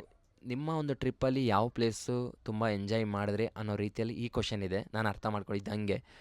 ನನ್ನ ಒಂದು ಟ್ರಿಪ್ಪಲ್ಲಿ ಅಂದರೆ 2 ಥರ ಇದೆ. ಒಂದು ಕರ್ನಾಟಕ ಟ್ರಿಪ್ಪು, ಇನ್ನೊಂದು IPL ಟ್ರಿಪ್ಪು. IPL ಟ್ರಿಪ್ಪಲ್ಲಿ ನನಗೆ ತುಂಬ ಸ್ಟೇಟ್ ಇಷ್ಟ ಆಗಿದ್ದಂದರೆ ಒಂದು ಚೆನ್ನೈ. ಯಾಕಂದರೆ ಆ ಮ್ಯಾಚಿಗೆ ಹೋದಾಗ ನನಗಿರೋ ಜೋಶ್ ಆಗಲಿ, ಅಲ್ಲಿರೋ ಮೂಮೆಂಟ್ ಆಗಲಿ ತುಂಬ ಇಂಪಾರ್ಟೆಂಟ್ ಆಗಿತ್ತು. ತುಂಬ ಎಂಜಾಯ್ ಮಾಡಿದ್ದು. ಇನ್ನು ಕರ್ನಾಟಕ ಟ್ರಿಪ್ ಅಂದರೆ 31 ಜಿಲ್ಲೆಯಲ್ಲಿನೂ 29 ಜಿಲ್ಲೆಯಲ್ಲೂ ಒಂದು ಒಳ್ಳೆಯ ಅನುಭವ ಆಗಿದೆ. ಒಳ್ಳೆ ಮೆಮೊರೀಸ್ ಮೂಮೆಂಟ್ ಸಿಕ್ಕಿದೆ, ಚೆನ್ನಾಗಿತ್ತು. ಅಂದರೆ ಬೆಂಗಳೂರು ಗ್ರಾಮಾಂತರ ಹಾಗೂ ನಗರ ಬಿಟ್ಟರೆ ಮಿಕ್ಕಿದ 29 ಜಿಲ್ಲೆ ಒಳ್ಳೆ ಖುಷಿ ಇತ್ತು. ಬ್ರೋ ನಿಮ್ಮ ಹೆಸ್ರೇನು? ಬ್ರೋ ನನ್ನ ಹೆಸರು ನಾಗರಾಜ್ ಅಂತ. ನಾಗರಾಜ್ ಜಿ. ನೀವೇನು ಕೆಲಸ ಮಾಡ್ತೀರಿ? ಇದು ನಿಮ್ಮ ಒಂದು ಪ್ರಶ್ನೆ ಆಗಿದೆ ಬ್ರೋ. ನಾನು ಅರ್ಥ ಮಾಡ್ಕೊಂಡಿದ್ದಂಗೆ ನಾನು ಕೆಲಸ ಮಾಡ್ತಿದ್ದೆ. ಇವಾಗ ಆಯಿತು ಒಂದು 2 ವರ್ಷ ಆಯಿತು ಕೆಲಸ ಬಿಟ್ಟು. ಫಸ್ಟು ಎಲೆಕ್ಟ್ರಿಷಿಯನ್ ವರ್ಕ್ ಮಾಡ್ತಿದ್ದೆ. ಪ್ರೆಸೆಂಟ್ ಇವಾಗ ಕಂಟೆಂಟೇ ಮಾಡಬೇಕಂತ ಕೆಲಸ ಎಲ್ಲ ಬಿಟ್ಟು ನಿಂತಿದ್ದೀನಿ. ಇವಾಗ ಹೋದರೆ ಕೆಲಸ ಸಿಗುತ್ತೆ. ಆದರೆ ಪ್ರೆಸೆಂಟ್ ಈ ಟ್ರಾವೆಲ್ ಮುಗಿಸ್ಕೊಂಬಂದು ಸುಮ್ಮನೆ ಇದ್ದೀನಿ ಬ್ರೋ ಮನೇಲಿ. 2 ತಿಂಗಳಾಯಿತು. ಬಿಗ್ ಬಾಸ್ ಮನೆ ಎಲ್ಲಿರೋದು ಬ್ರೋ? ಬಿಗ್ ಬಾಸ್ ಮನೆ ಬಿಡದಿ ಹತ್ರ ಜಾಲಿವುಡ್ ಅನ್ನೋ ಒಂದು ಏರಿಯಾದಲ್ಲಿದೆ. ಜಾಲಿವುಡ್ ಅಂತ ಬಂದರೆ ಅದೊಂದು ಗೇಮ್ ಆಡೋ ಸ್ಥಳ ಬ್ರೋ. ಅದಕ್ಕೆ ಎಂಟ್ರಿ ಫೀಸ್ ಇರುತ್ತೆ. ಆ ಸ್ಥಳದಲ್ಲಿ ಸ್ವಲ್ಪ ಜಾಗನ ಬಿಗ್ ಬಾಸ್ ಮನೆಗೆ ತೊಗೊಂಡಿದ್ದಾರೆ. ಅಲ್ಲಿ ಬಿಗ್ ಬಾಸ್ ಮನೆ ಸೆಟ್ ಆಗಿದ್ದಾರೆ. ನೀವು ಹೋದರೆ ಅಲ್ಲಿ ನೋಡ್ಬೋದು. ಆದರೆ 100% ಹೋದರೆ ನೀವು ಬಿಗ್ ಬಾಸ್ ಮನೆ ನೋಡೋಕ್ಕಾಗಲ್ಲ. ಬಿಗ್ ಬಾಸ್ ಮನೇಲಿ ಯಾರಾದರೂ ಕೆಲಸ ಮಾಡೋರು ನಿಮಗೆ ಪರಿಚಯ ಇದ್ದರೆ ಅಲ್ಲಿ ನೋಡೋ ಒಂದು ಅವಕಾಶ ಸಿಗ್ಬೋದು, ಸಿಗದೆ ಇರ್ಬೋದು. ಅದು ಬಿಟ್ಟು ನೀವು ಓನಾಗಿ ಹೋಗಿ ನೋಡ್ತೀರಂದರೆ ಅಲ್ಲಿ ಗೇಮ್ ಆಡೋಕ್ಕೆ ಹೋಗಿ ದೂರದಿಂದ ಮನೆ ನೋಡಬೇಕಷ್ಟೆ. Next question bro. ನೀವು ಯಾವಾಗಾದರೂ ಜರ್ನಿಯಲ್ಲಿ ಊಟ ಮಾಡದೆ ಮಲಗಿದ್ದು ಉಂಟಾ ಅಂತ ಈ ಥರ ಪ್ರಶ್ನೆ ಕೇಳಿದ್ದಾರೆ. ನಾನು ಅರ್ಥ ಆ ಥರ ಬ್ರೋ ಉಂಟು ಬ್ರೋ. ಯಾಕಂದರೆ ಒಂದಿನ ಅಲ್ಲ 2 ದಿನ ಅಲ್ಲ, ತುಂಬ ದಿನ ಕೆಲವೊಂದು ಜಾಗದಲ್ಲಿ ಊಟ ಸಿಕ್ಕಿಲ್ಲ. ಆ ಟೈಮಲ್ಲಿ ಏನೂ ಮಾಡೋಕ್ಕಲ್ಲ, ಅಡ್ಜಸ್ಟ್ ಮಾಡಿಕೊಂಡು ಮಲಗಿದ್ದೀನಿ. ತುಂಬ ಕಡೆ ಇದೆ ಬ್ರೋ. ಬ್ರೋ ನಮ್ಮ ಹತ್ರ ಬೈಕ್ ಇದೆ ಬ್ರೋ, ಸ್ಪ್ಲೆಂಡರ್ ಇದೆ ಬೈಕ್ ನನ್ನ ಹತ್ರ. ಆದರೆ ಅದು ನಮ್ಮ ಅಪ್ಪದು, ನಂದಂತ ಇರೋದು ನನ್ನ ಸೈಕಲ್ಲು. ಮುಂದೆ ನಾನು ಮಾಡೋದು ನಂದಂತ ನಾನು ಭಾವಿಸ್ತೀನಿ. ಫ್ರೇಮಲ್ಲಿ ಹಂಗಂದರೆ ಏನು ಡಾಕ್ಯುಮೆಂಟ್ರಿ ಅನ್ನೋ ರೀತಿಯಲ್ಲಿ ಈ ಕ್ವಶನ್ ಬಂತು. ಡಾಕ್ಯುಮೆಂಟ್ರಿನೇನಿಲ್ಲ, ನಾನು 315 ದಿನ ಏನು ಜರ್ನಿ ಮಾಡಿದ್ದೀನೋ ಅದೊಂದು ಫ್ರೇಮ್ ಮಾಡಿಸಿದ್ದೀನಿ ಅಷ್ಟೇ. ಸಿಂಪಲಾಗಿ ಫ್ರೇಮ್ ಇರೋದು, ಜಾಸ್ತಿ ಏನಿಲ್ಲ. ಅದನ್ನ ಒಂದು ಮನ್ಸು ಕೊಟ್ಟು ನೋಡಿದ್ರೆ ಕೆಲವರಿಗೆ ತುಂಬ ಇಷ್ಟ ಆಗ್ಬೋದು, ಇಷ್ಟ ಆಗದೆ ಇರ್ಬೋದು. ಏನೂ ಮಾಡೋಕ್ಕಲ್ಲ. ಯಾರು ಮನ್ಸು ಕೊಟ್ಟು ನೋಡ್ತಾರೋ ಅವ್ರಿಗೆ ತುಂಬ ಇಷ್ಟ ಆಗುತ್ತೆ. ಯಾಕಂದರೆ ತುಂಬ ಅಬ್ಸರ್ವ್ ಮಾಡಬೇಕು. ನೀವು ಪ್ರತಿಯೊಂದು ಫೋಟೋ ನೋಡ್ತೀನಿ ಅಂದರೆ ತುಂಬ ಅಬ್ಸರ್ವ್ ಮಾಡಿದ್ರೆ ಅದು ತುಂಬ ಇಷ್ಟ ಆಗುತ್ತೆ. ಇದು ಒಬ್ಬ ಮನುಷ್ಯ ಮಾಡೋದಕ್ಕಿಂತ ಒಂದು ಗೊಂಬೆ ಮಾಡಿದೆ ಅಂತ ನೋಡಿದ್ರೆ ಮನ್ಸಾರೆ ತುಂಬ ಇಷ್ಟಪಡ್ತಾರೆ. ನಿಮ್ಮ ಕರ್ನಾಟಕ ಟ್ರಿಪ್ಪಲ್ಲಿ ಎಷ್ಟು ಖರ್ಚಾಯಿತು? ಈ ಥರ ಅರ್ಥ ಮಾಡ್ಕೊಂಡಿದ್ದೀನಿ ನಾನು ಪ್ರಶ್ನೆ. ಅದೇ ಒಂದು 2.5 3 ಲಕ್ಷ, ಇಲ್ಲ 2 ಲಕ್ಷ ಸಮಥಿಂಗ್ ಇಷ್ಟಾಗಿದೆ ಬ್ರೋ ನನ್ನ ಖರ್ಚು. ಆದರೆ ಎಕ್ಸಾಕ್ಟ್ ಅಂತ ಬಂದರೆ ನನ್ನ ಪ್ರಕಾರ 2.5 3 ಆಗಿರ್ಬೋದು. ಇಷ್ಟಾಗಿದೆ ನನ್ನ ಒಂದು ಖರ್ಚು. ಮುಂದಿನ ಪ್ರಶ್ನೆ, ಮನೆ ಒಳಗೆ ಹೋದ್ರಿ, ಬಿಗ್ ಬಾಸ್ ಮನೆ ಒಳಗಡೆ ಫೋನ್ ಅಲೋ ಇತ್ತಂತ ನಿಮ್ಮ ಒಂದು ಪ್ರಶ್ನೆ. ನಾನು ಬಿಗ್ ಬಾಸ್ ಮನೆ ಒಳಗಡೆ ಹೋಗ್ಬೇಕಂದ್ರೆ ಒಂದೇ ಕಾರಣ, ಒಂದು ವೀಡಿಯೋ ಅವರು ರೀಚ್ ಆಗಿದ್ದು, ಅವ್ರು ನನಗೆ ರೆಸ್ಪಾನ್ಸ್ ಮಾಡಿದ್ದು, ನಾನು ಅಲ್ಲಿ ಹೋಗಿದ್ದು ಆಯಿತಾ. ಒಂದು ವೀಡಿಯೋ ನಾನು ಹೇಳಿದ್ದೆ, ಅದನ್ನ ಶೇರ್ ಮಾಡಿದರು. ಒಬ್ಬರ ಕಡೆಯಿಂದ ಫೋನ್ ಬಂತು, ಬಿಗ್ ಬಾಸ್ ಮನೆ ನೋಡೋಕ್ಕೆ ಹೋದೆ. ಇವಾಗ ಬಿಗ್ ಬಾಸ್ ಮನೆ ನೋಡೋಕ್ಕೆ ಹೋದಾಗ ನಮ್ಗೆ ಹೆಂಗಿತ್ತು ಅಂದರೆ ರೂಲ್ಸು, ನಮ್ಮನ್ನು ಕರೆದು ಮಾತಾಡ್ಸಿದ್ರು. ಆಮೇಲೆ ನಮಗೆ ಕಂಟೆಸ್ಟೆಂಟ್ಗೆ ನೀವು ಸ್ಟೇಜ್ ಮೇಲೆ ಏನು ನೋಡ್ತೀರೋ ಆಮೇಲೆ ಬಟ್ಟೆ ಕರ್ಕೊಂಡು ಮನೆ ಒಳಗೆ ಕರ್ಕೊಂತಾರೆ. ಅದೇ ಥರ ನಮಗೂ ಅಷ್ಟೇ ಕಣ್ಣಲ್ಲಿ ಬಟ್ಟೆ ಕಟ್ಬಿಟ್ಟು ಮನೆ ಹತ್ರ ಕರ್ಕೊಂಡೋಗಿ ಗೇಟ್ ಓಪನ್ ಮಾಡಿದ್ದೆ, ಕಣ್ಣಿಂದ ಬಟ್ಟೆ ತೆಗೆದಿದ್ದು. ಇಷ್ಟಾಗಿದ್ದು ಸೀನು. ಆಮೇಲೆ ಎಂಟ್ರಿಯಲ್ಲಿ ನೋಡಿದ್ರೆ ಗಾರ್ಡನ್ ಏರಿಯಾ, ಆಮೇಲೆ ನಮ್ಮ ಕಣ್ಣು ಮುಂದೆ ಮೈಸೂರು ಅರಮನೆ, ಆಮೇಲೆ ಒಳಗಡೆ ಹೋಗ್ತಾ ನೀವೇನು ನೋಡ್ತಾ ಇದ್ದೀರಾ ಬಿಗ್ ಬಾಸ್ ಶೋ ಅಲ್ಲಿ ಅದು ಮಾತ್ರ ನಮ್ಗೆ ಕಾಣಿಸಿದ್ದು. ಆದರೆ ಬಿಗ್ ಬಾಸ್ ಮನೆ ಒಳಗಡೆ ಫೋನ್ ಅಲೋ ಇಲ್ಲ, ಗೇಟ್ ಹತ್ರನೇ ಫೋನ್ ಇಸ್ಕೊತಾರೆ. ನೆಕ್ಸ್ಟ್ ಕ್ವಶನ್, ಡಾಕ್ಯುಮೆಂಟ್ರಿ ಓಪನ್ ಮಾಡಿಲ್ಲ ಬ್ರೋ, ಖಂಡಿತ ಓಪನ್ ಮಾಡ್ತೀನಿ. ಒಂದೊಳ್ಳೆ ಜಾಗ ಸಿಗಲಿ, ಜನ ಎಲ್ಲ ನೋಡಲಿ. ಸಹೋದರ, ಅವಕಾಶಕ್ಕಾಗಿ ಕಾಯಬೇಡಿ, ನಿಮ್ಮ ಗುರಿಯ ಮೂಲಕ ಹೋಗಿ, ಆಟೋಮ್ಯಾಟಿಕ್ ಅದು ಬಿಗ್ ಬಾಸ್ ಅವಕಾಶವಾಗುತ್ತದೆ. ಖಂಡಿತ ಬ್ರೋ. ನಾನು ಹೇಳ್ದಾಗೆ ಆವಾಗ ನನ್ನ ಮೈಂಡ್ ಸೆಟ್ ಹೆಂಗಿತ್ತಂದರೆ ನಾನು ಬಿಗ್ ಬಾಸ್ ಮನೆಗೆ ಹೋಗ್ಬೇಕು ಅನ್ನೋದಿತ್ತು. ಆದರೆ ಇವಾಗ ನಾನು ಕಂಪೇರ್ ಮಾಡಿಕೊಂಡ್ರೆ ಇನ್ನು ನನ್ನಲ್ಲಿ ನನ್ನ ಕಂಟೆಂಟ್ನ ರೂಪಿಸ್ಕೋಬೇಕು, ಅವರಾಗಿ ಅವ್ರು ಕರಿಬೇಕಂತ ನನ್ನ ಒಂದು ಭಾವನೆ ಇವಾಗ. ಯಾಕಂದರೆ ಆವಾಗ ಆ ಥರ ಇತ್ತು, ನಾವು ಅಂದ್ಕೊಂಡಿದ್ದು ಆ ಥರ. ನನಗೆ ಆವಾಗ ಆ ಮೂಮೆಂಟಲ್ಲಿ ಎಲ್ಲಿ ಉತ್ತರ ಸಿಗಬೇಕು ಅಲ್ಲಿ ಸಿಕ್ತು. ಆದರೆ ಇವಾಗ ಏನು ಅಂದ್ಕೊಂಡಿದ್ದಂದರೆ ಡಾಕ್ಯುಮೆಂಟ್ರಿನ ಓಪನ್ ಮಾಡಿದ್ರೆ ಚೆನ್ನಾಗಿರುತ್ತಂತ ಇಷ್ಟೇ. ಆ ಡಾಕ್ಯುಮೆಂಟ್ರಿ ನಾನು ಫೇಮ್ ಪಡಿಬೇಕಂತ ನಾನು ಹೇಳ್ತಲ್ಲ, ಜನ ನೋಡಬೇಕಂತ ನಾನು ಬಯಸ್ತಾ ಇದ್ದೀನಿ. ಇವಾಗ ಮುಂದೆ ಪ್ರಶ್ನೆಗೆ ಹೋಗೋಣ. ಪ್ರಶ್ನೆ ಏನಾಗೈತೆ ಅಂದರೆ, ಬ್ರೋ ಕರ್ನಾಟಕ ಫುಲ್ ಟ್ರಿಪ್ ಮಾಡಿದ್ರಲ್ಲ, ಕರೆಕ್ಟ್ ಟೈಮ್ಗೆ ಊಟ ಮಾಡಿದ್ರಂತ ಈ ರೀತಿ ನಾನು ಅರ್ಥ ಮಾಡ್ಕೊಂಡು ನಿಮ್ಮ ಒಂದು ಕ್ವಶನ್ನು. ಬ್ರೋ ಕರೆಕ್ಟ್ ಟೈಮ್ಗೆ ಅಂದರೆ ಊಟ 100% ಮಾಡಿಲ್ಲ ಬ್ರೋ. ಯಾಕಂದ್ರೆ ನಾನು ಹೋಗೋ ಜಾಗ ಎಲ್ಲಿಗೆ ಹೋಗ್ತೀನಿ ಅಂತ ನನಗೆ ಗೊತ್ತಿದ್ದಿಲ್ಲ, ಎಲ್ಲಿ ಸಿಗುತ್ತೆ ಅಂತ ನನಗೆ ಗೊತ್ತಾಗಲ್ಲ. ಕೆಲವೊಂದು ಜಾಗದಲ್ಲಿ ಹೋಟ್ಲಲ್ಲಿ ಮಾಡಿದ್ದೀನಿ, ಕೆಲವೊಂದು ಜಾಗದಲ್ಲಿ ಮನೇಲಿ ಮಾಡಿದ್ದೀನಿ, ಕೆಲವೊಂದು ಜಾಗದಲ್ಲಿ ದೇವಸ್ಥಾನ ಇರುತ್ತಲ್ಲ, ಈ ಥರ ನಾನು ಕವರ್ ಮಾಡ್ಕೊಂಡಿದ್ದೀನಿ. ಒಟ್ಟಲ್ಲಿ ಟೈಮ್ ಸರಿಗಂತ ಊಟ ಮಾಡಿಲ್ಲ. ಒಟ್ಟಲ್ಲಿ ಒಂದು 50% ತುಂಬ ಕಡೆ ಸ್ಕೂಲಲ್ಲಿ ಊಟ ಮಾಡಿದ್ದೀನಿ, ಅದೊಂದು ಖುಷಿ ಇದೆ. ನಾನು ಚಿಕ್ಕವನದ ಬಿಟ್ಟರೆ ಇನ್ನು ಈ ಟೈಮಲ್ಲಿ ನಾನು ತಿಂದಿದ್ದು ಮತ್ತು ಸ್ಕೂಲ್ ಮೆಮೊರೀಸ್ನ ಇಲ್ಲಿ ಪಡೆದಂಗೆ ನಾನು. ಮುಂದಿನ ಪ್ರಶ್ನೆಯಲ್ಲಿ miss you Bigg Boss show, ಆದರೆ ಅದಕ್ಕಿಂತ ಜಾಸ್ತಿನೇ ಮೆಮೊರೀಸ್ ಪಡೆದಿದ್ದೀರಿ ಅಂತ ನಿಮ್ಮ ಒಂದು ಕ್ವಶನ್ ಹಾಕಿದ್ರೆ ಇದಕ್ಕೆ ಮಾತ್ರ 100% ನಾನು ಎಸ್ ಅಂತಲೇ ಹೇಳ್ತೀನಿ ಬ್ರೋ. ಅದಕ್ಕಿಂತ ಜಾಸ್ತಿನೇ ನಾನು ಮೆಮೊರೀಸ್ ಮೂಮೆಂಟ್ ಪಡೆದಿದ್ದೀನಿ. ಇದೊಂದು ಪ್ರಶ್ನೆ ಕೇಳೋದಕ್ಕೆ ತುಂಬ ಧನ್ಯವಾದಗಳು. ಮುಂದಿನ ಕ್ವಶನ್ ಬ್ರೋ, ನಿಮ್ಮ ಎಫರ್ಟ್ ತುಂಬ ಕಷ್ಟ ಇತ್ತು, ಆದರೆ ಯಾವುದೇ ಆಗಲಿ ತಾನಾಗೇ ಬರಬೇಕು, ನಾವಾಗೇ ಬಯಸ್ಬಾರ್ದಂತ ನಿಮ್ಮ ಒಂದು ಕ್ವಶನ್ ನಾನು ಅರ್ಥ ಮಾಡ್ಕೊಂಡಿದ್ದು ಇಷ್ಟೇ. ಇದು 100% ನಿಜ ಬ್ರೋ. ಆದರೆ ನಾನೊಂದು ಜರ್ನಿ ಸ್ಟಾರ್ಟ್ ಮಾಡ್ಬೇಕಾದ್ರೆ ನಾನು ಕೇಳ್ಕೊಂಡಿದ್ದೆ. ಆದರೆ ಇವಾಗ ಅದಾಗೆ ಅದು ಬರೋಗೆ ನಾನು ಮಾಡಬೇಕು. ಅಂದರೆ ನನ್ನಲ್ಲಿ ಕಂಟೆಂಟ್ ಚೇಂಜ್ ಮಾಡಿಕೊಂಡು ಆ ಥರ ನಾನು ರೆಡಿ ಆಗ್ತೀನಿ ಬ್ರೋ. ಇವಾಗ ನಾನು ಡಾಕ್ಯುಮೆಂಟ್ರಿನ ಓಪನ್ ಮಾಡಿಸ್ಬೇಕಂತ ಮನಸ್ಫೂರ್ತಿಯಾಗಿ ವೆಯ್ಟ್ ಮಾಡ್ತಾಯಿದ್ದೀನಿ ಬ್ರೋ. ಮುಂದಿನ ಪ್ರಶ್ನೆ, ನೀನು ಸುದೀಪ್ ಸರ್ ಹತ್ರ ಏನಂತ ಹೇಳಿದ್ರಿ? ಅಣ್ಣ ನಾನು ಸುದೀಪ್ ಸರ್ನ ಮೀಟ್ ಆಗಿಲ್ಲ, ಜಸ್ಟ್ ನೋಡಿದ್ದೀನಿ ಅಷ್ಟೇ. ಈ ವರ್ಷ ಅಲ್ಲ, ಹೋದ ವರ್ಷ ಗ್ರ್ಯಾಂಡ್ ಓಪನಿಂಗ್ ನೋಡೋಕೆ ಹೋಗಿದ್ದೆ. ಆವಾಗ ಸುದೀಪ್ ಸರ್ನ ನಾನು ಫಸ್ಟ್ ಟೈಮ್ ನೋಡಿದ್ದು ಹತ್ರದಿಂದ 8 ಅವರ್ ನೋಡಿದ್ದೀನಿ ನಾನು. ಆ ಶೋ ನಡೆಸ್ಕೊಡ್ಬೇಕಾದ್ರೆ 8 ಅವರು ನಿಂತುಬಿಟ್ಟು ಬರೋ ಕಂಟೆಸ್ಟ್ನೆಲ್ಲ ಕೇಳ್ಬಿಟ್ಟು ಒಳಗಡೆ ಕಳ್ಸೋದನ್ನ ನಾನು ಕಣ್ಣಾರೆ ನೋಡಿದ್ದೀನಿ. ಅದು ಬಿಟ್ಟು ಸುದೀಪ್ ಸರ್ ಹತ್ರ ನಾನು ಮಾತಾಡಿಲ್ಲ ಅಣ್ಣ. ಮುಂದಿನ ಪ್ರಶ್ನೆ, ವೈಲ್ಡ್ ಕಾರ್ಡ್ ಎಂಟ್ರಿ ಒಳಗಡೆ ಹೋಗೋಕೆ ಏನಾದರೂ ಚಾನ್ಸ್ ಸಿಗ್ಬೋದಾ? ಇಲ್ಲ ಅಣ್ಣ, 100% ಸಿಗೋ ಡೌಟು. ಸಿಕ್ಕರೂ ನಾನು ಜನಕ್ಕೆ ಏನು ಕೊಡ್ತೀನಿ ಅನ್ನೋದು ಸಂದೇಶ, ಅದು ಮೇಯ್ನ್ ಆಗುತ್ತೆ. ನೋಡೋಣ ಅಣ್ಣ, ಇನ್ನೂ ಟೈಮ್ ಇದೆ. ಮುಂದಿನ ಪ್ರಶ್ನೆ, ಫ್ಯಾಮ್ಲಿ ಬಗ್ಗೆ ಏನಾದರೂ ಹೇಳ್ತೀರಾ? ಬ್ರೋ ಫಸ್ಟ್ ನಾನು ಫ್ಯಾಮ್ಲಿ ಅಂದರೆ ಅಷ್ಟೊಂದು ಕಂಟೆಂಟ್ ಮಾಡ್ತಿದ್ದಿಲ್ಲ. ಇವಾಗ ಒಂದು ಕರ್ನಾಟಕ ಟ್ರಿಪ್ ಆಗಲಿ, ಇವಾಗಲಿ ಪ್ರೆಸೆಂಟ್ ನನಗೆ ತುಂಬ ಸಪೋರ್ಟ್ ಮಾಡ್ತಿದ್ದಾರೆ. ಅಪ್ಪ ಅಮ್ಮ ತುಂಬ ಸಪೋರ್ಟ್ ಮಾಡ್ತಾರೆ. ಹಾಗೆ ನಮಗಿಬ್ಬರು ಅಕ್ಕಂದಿರಿದ್ದಾರೆ, ಅವರು ತುಂಬ ಸಪೋರ್ಟ್ ಮಾಡ್ತಾರೆ. ಸದ್ಯಕ್ಕೆ ಇವಾಗ ಬ್ಯಾಕ್ ಬೋನ್ ಆಗಿ ತುಂಬ ಸಪೋರ್ಟ್ ಮಾಡ್ತಿದ್ದಾರೆ. ಅವರಿಂದ ಸಪೋರ್ಟಿಂದ ಇಷ್ಟೆಲ್ಲ ಮಾಡಿದ್ದೀನಿ ಅಂತ ನಾನು ಬಯಸ್ತೇನೆ. ಹಾಗೆ ನಿಮ್ಮ ಸಪೋರ್ಟು ಕೂಡ. ಮುಂದಿನ ಪ್ರಶ್ನೆ ಬ್ರೋ, ನಿಮ್ಮ ಒಂದು ಪ್ರಯಾಣ ಹಾಗೂ ನಿಮ್ಮ ಗೊಂಬೆ ಜೊತೆ ಪ್ರಯಾಣ ಅಲ್ಟಿಮೇಟ್ ಓಪ್ಸ್ ಬಿಡೋಡ ಕಾಯಿ ಅನ್ನೋ ಪ್ರಶ್ನೆ ನಿಮ್ಮದಾಗಿತ್ತು. ಖಂಡಿತ ಬ್ರೋ, ಕಾಯುತ್ತೇನೆ. ಒಂದು ಒಳ್ಳೆ ಪ್ರಯಾಣ ನಾನು ಗೊಂಬೆ ಮಾಡಿದ್ದೇವೆ, ಕಾಯುತ್ತೇವೆ. ಇನ್ನು ಜನಕ್ಕೆ ಒಳ್ಳೆ ರೀತಿ ಸಂದೇಶ ಕೊಡ್ತೇವೆ. ನಮ್ಮ ಕೈಲಾಗಿದ್ದು ದೇವರು ಭಗವಂತ ಆದಷ್ಟು ಬೇಗ ನಮಗೂ ಕೊಡೋದು, ಕೊಟ್ಟರೆ ನಾವು ಆದಷ್ಟು ಬೇಗ ನಿಮಗೆ ಕೊಡ್ತೀವಿ. ಅಂದರೆ ಶಕ್ತಿ ಕೊಡಲಿ, ಒಳ್ಳೆ ಬುದ್ಧಿ ಕೊಡಲಿ, ಒಳ್ಳೆ ಕೈಗೆ ಮೀರಿದಷ್ಟು ಏನಾದರೂ ಕೊಟ್ಟರು ನಾವು ನಿಮಗೆ ಏನಾದರೂ ಆದಷ್ಟು ಕಂಟೆಂಟ್ ಕೊಡ್ಬೋದು. ಒಬ್ಬ ಮನುಷ್ಯನಿಗೆ ಏನು ಬೇಕು ಹೇಳಿ, ಕಂಟೆಂಟ್ ಮಾಡೋಕ್ಕೆ ಒಂದು ಒಳ್ಳೆ ಎಲ್ಲ ರೀತಿ ಸಿಕ್ಕರೆ ಆದಷ್ಟು ಮನುಷ್ಯ ಮಾಡ್ಬೋದು. ಯಾವಾಗ ಮನುಷ್ಯನಲ್ಲಿ ಕಂಟೆಂಟ್ ಕಮ್ಮಿ ಆಗುತ್ತೋ ಒಂದು ಅವನಿಗೆ ಒಂದು ಪ್ರಾಬ್ಲಮ್ ಇರುತ್ತೆ, ಇಲ್ಲ ಅವನಲ್ಲಿ ಏನಾದರೂ ಸಿಗ್ತಿದ್ದಿಲ್ಲ. ಇವಾಗೂ ನಾನು ಪ್ರೆಸೆಂಟ್ ನಾನು ವೀಡಿಯೋ ಮಾಡ್ತಾಯಿದ್ದೀನಲ್ಲ, ಆ ಕ್ಯಾಮ್ರಾ ಸೆಕೆಂಡ್ ಹ್ಯಾಂಡ್ಲ ಕ್ಯಾಮ್ರಾ. ಲಾಸ್ಟ್ ಟೈಮ್ ನಾನು ಫೋನ್ ಕಳ್ಕೊಂಡೆ, ನನ್ನ ಕ್ಯಾಮ್ರಾ ಹೋಯ್ತು. ಆದರೆ ನಾನು ಎಲ್ಲ ಕಡೆಯಿಂದ ಯಾವುದೇ ರೀತಿ ಸಪೋರ್ಟ್ ತೊಗೊಂಡಿಲ್ಲ. ಆದರೂ ಏನೇ ಒಂದು ಮಾಡಬೇಕಂತ ಒಂದೇ ಒಂದು ಫೋನಲ್ಲಿ ನಾನು 315 ದಿನ ಜರ್ನಿ ಮಾಡಿದ್ದೀನಿ. ಅದೊಂದೇ ಫೋನಲ್ಲೇ ನಾನು ಕವರ್ ಮಾಡಿದ್ದೀನಿ, ವೀಡಿಯೋ ಆಗಲಿ ಫೋಟೋಸ್ ಆಗಲಿ. ಆದರೆ ಒಂದೇ ಒಂದು ಫೋನಲ್ಲಿ ಇದ್ರ ಯಾವುದೇ ರೀತಿ ಕ್ಯಾಮ್ರಾ ಯೂಸ್ ಮಾಡಿಲ್ಲ, ಆಯಿತಾ. ಎಷ್ಟು ಕಷ್ಟ ಬಿದ್ದು ಮಾಡಿದ್ದೀನಿ ಅಂತ ನನಗೆ ಗೊತ್ತು. ಆ ಕಷ್ಟ ಎಲ್ಲ ಇನ್ನೊಬ್ಬರ ಹತ್ರ ಹೇಳ್ಕೊಳಕ್ಕಾಗಲಿ ಇದು ಮಾಡೋಕ್ಕಾಗಲಿ ನನಗೇನಿಲ್ಲ. ಆದರೆ ಕಷ್ಟ ಬಿದ್ದು ಮಾಡಿದ್ದನ್ನ ನೀನು ಸುಖವಾಗಿ ನನಗೆ ಬೇರೆ ಥರ ತೋರಿಸಿದ್ರೆ ಅದು ನಾನು ಒಪ್ಪಲ್ಲ. ನಿಮಗಲ್ಲ ಪ್ರಶ್ನೆ, ಇದು ನನ್ನಲ್ಲೇ ನನಗೆ ಒಂದೊಂದು ಟೈಮ್ ಅನಿಸ್ತಾ ಇರುತ್ತೆ. ಕೆಲವೊಬ್ರು ಏನನ್ನ ನನಗೆ ಜಾಸ್ತಿ ಇಷ್ಟು ಕಷ್ಟ ಬಿದ್ದು ಮಾಡಿದ್ದೀನಿ, ಇಷ್ಟು ಈಸಿಯಾಗಿ ನನಗೆ ಇನ್ಸಲ್ಟ್ ಮಾಡ್ತಾರೆ ಅನಿಸುತ್ತೆ. ಯಾಕಂದ್ರೆ 315 ದಿನ ಅದೇನು ಕಷ್ಟ ಬಿದ್ದೀನಿ ನನಗೆ ಗೊತ್ತು. ನೆಕ್ಸ್ಟ್ ಕ್ವಶನ್ ಬ್ರೋ, ಚಾನ್ಸ್ ಸಿಕ್ಕಿಲ್ಲ, ಭಾಳ ಬೇಜಾರಾಯಿತು ಅಣ್ಣ. ಬ್ರೋ ಖಂಡಿತ ನಾನೊಂದು ಟೈಮಲ್ಲಿ ಟ್ರೈ ಮಾಡಿದ್ದೆ, ಇವಾಗೂ ಮುಂದಿನ ದಿನದಲ್ಲಿ ಟ್ರೈ ಮಾಡೋಣ. ಅದಕ್ಕಿಂತ ಮುಂಚೆ ನಮ್ಮ ಕಂಟೆಂಟ್ ಮೇನ್ ಆಗುತ್ತೆ, ಅದನ್ನ ಕೊಡೋಣ.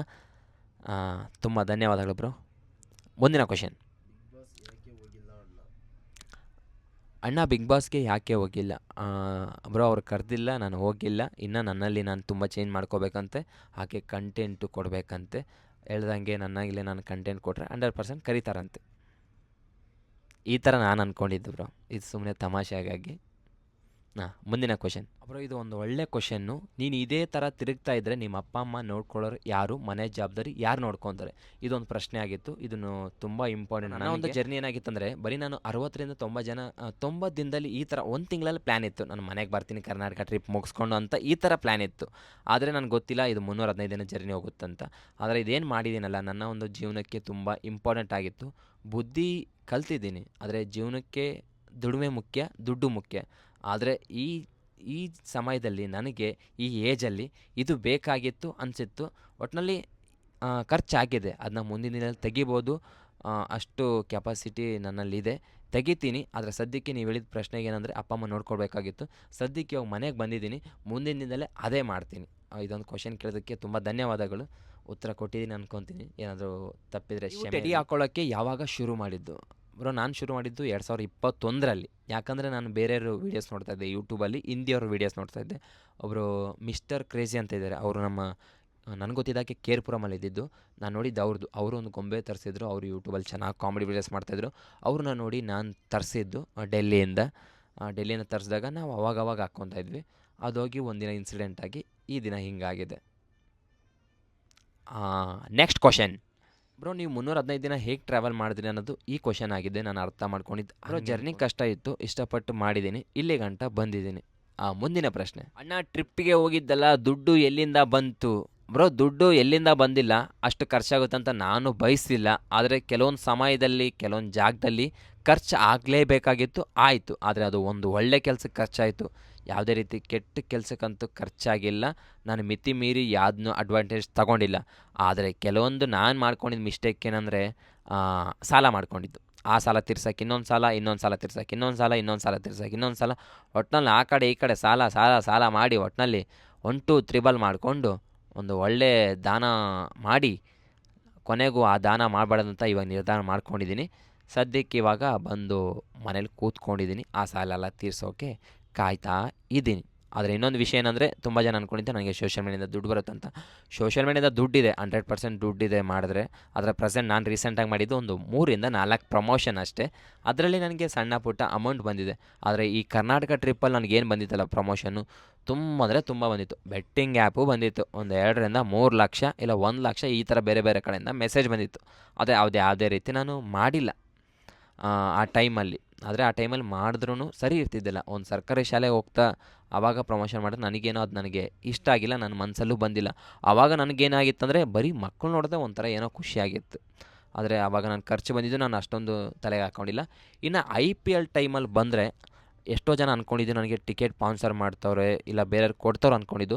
ಇಲ್ಲ, ನನಗೆ ಟಿಕೆಟು ಯಾರೂ ಕೊಟ್ಟಿಲ್ಲ, ನನ್ನ ದುಡ್ಡಲ್ಲೇ ನಾನು ಖರ್ಚು ಮಾಡ್ಕೊಂಡು ಹೋಗಿದ್ದು. IPLಗೆ ಇಲ್ಲಾಂದ್ರೆ ಒಂದು 60ರಿಂದ 70, 80 ಈ ಥರ ಬಂದಿದ್ದು. ಯಾಕಂದರೆ ಒಂದೊಂದು ಸ್ಟೇಟ್ಗೆ ಹೋದಾಗ ನನಗೆ ಇಲ್ಲಾಂದ್ರೂ 10ರಿಂದ 15,000, 10,000, 8,000 ಈ ಥರ. ನಾನು ಅಷ್ಟು ಅಂದ್ಕೊಂಡಿದ್ದಿಲ್ಲ ಟಿಕೆಟ್ಗೆ ಅಷ್ಟು ಖರ್ಚು ಮಾಡ್ತೀನಿ ಅಂತ. ಒಂದೊಂದು ಟಿಕೆಟ್ಗೆ 5ರಿಂದ 6,000, 7,000, 8,000. ನಾನು ಲಾಸ್ಟ್ ಡೆಲ್ಲಿಗೆ 8,000 ಏನೋ 6,000 ಈ ಥರ ಸಮಥಿಂಗ್ ಕೊಟ್ಟಿದ್ದು. ಚೆನ್ನೈಗೆ, ಮುಂಬೈ, ಗುಜರಾತ್ ತುಂಬ ಕಡೆ ಖರ್ಚಾಗಿದೆ ನನ್ನ IPL ಟೈಮಲ್ಲಿ. ಒಟ್ಟಿನಲ್ಲಿ ಅಷ್ಟು ಎಂಜಾಯ್ ಮಾಡಿದ್ದೀನಿ. ಅದನ್ನ ಮ್ಯಾಚ್ ನೋಡಿ ಅಲ್ಲಿಗೆ ಬಿಟ್ಟು ಬಂದಿದ್ದೀನಿ. ಅದು ಅತಿಯಾಗಿ ನಾನು ಏನು ತೊಗೊಂಡಿಲ್ಲ. ಒಟ್ಟಿನಲ್ಲಿ ಆ ಸಮಯದಲ್ಲಿ ಏನು ಎಂಜಾಯ್ ಮಾಡಬೇಕಾಗಿತ್ತು ಎಂಜಾಯ್ ಮಾಡಿದ್ದೀನಿ. ಇನ್ನು ಮುಂದಿನ ಪ್ರಶ್ನೆ ಇನ್ನೊಂದು 2 ಕ್ಲಿಯರ್ ಮಾಡ್ತೀನಿ. ನನಗೆ ಇನ್ಸ್ಟಾಗ್ರಾಮಿಂದ ಏನು ದುಡ್ಡು ಬಂದಿಲ್ಲ, ಇಷ್ಟು ದಿನ ನಾನೇ ಖರ್ಚು ಮಾಡಿದ್ದೀನಿ. ಬಂದಿದೆ, ಪ್ರಮೋಷನ್ ಮಾಡಿದರೆ ದುಡ್ಡಿದೆ, ಇಲ್ಲಂದಿಲ್ಲ. ಆದರೆ ನಾನು ಜರ್ನಿ ಸ್ಟಾರ್ಟ್ ಮಾಡೋಕ್ಕಿಂತ ದುಡ್ಡು ಖರ್ಚಾಗುತ್ತೆ ಅಂದ್ಕೊಂಡಿದ್ದಿಲ್ಲ. ಸೆಂಟ್ರಿಗೆ ಹೋದಾಗ ಖರ್ಚಾಯಿತು. ಅದು ನಮ್ಮ ಮನೆ ಕಡೆಯಿಂದ ಸಪೋರ್ಟ್ ಮಾಡಿದ್ರು, ಕೆಲವೊಂದು ನಾನು ಆ ಕಡೆ ಈ ಕಡೆ ತೊಗೊಂಡೆ.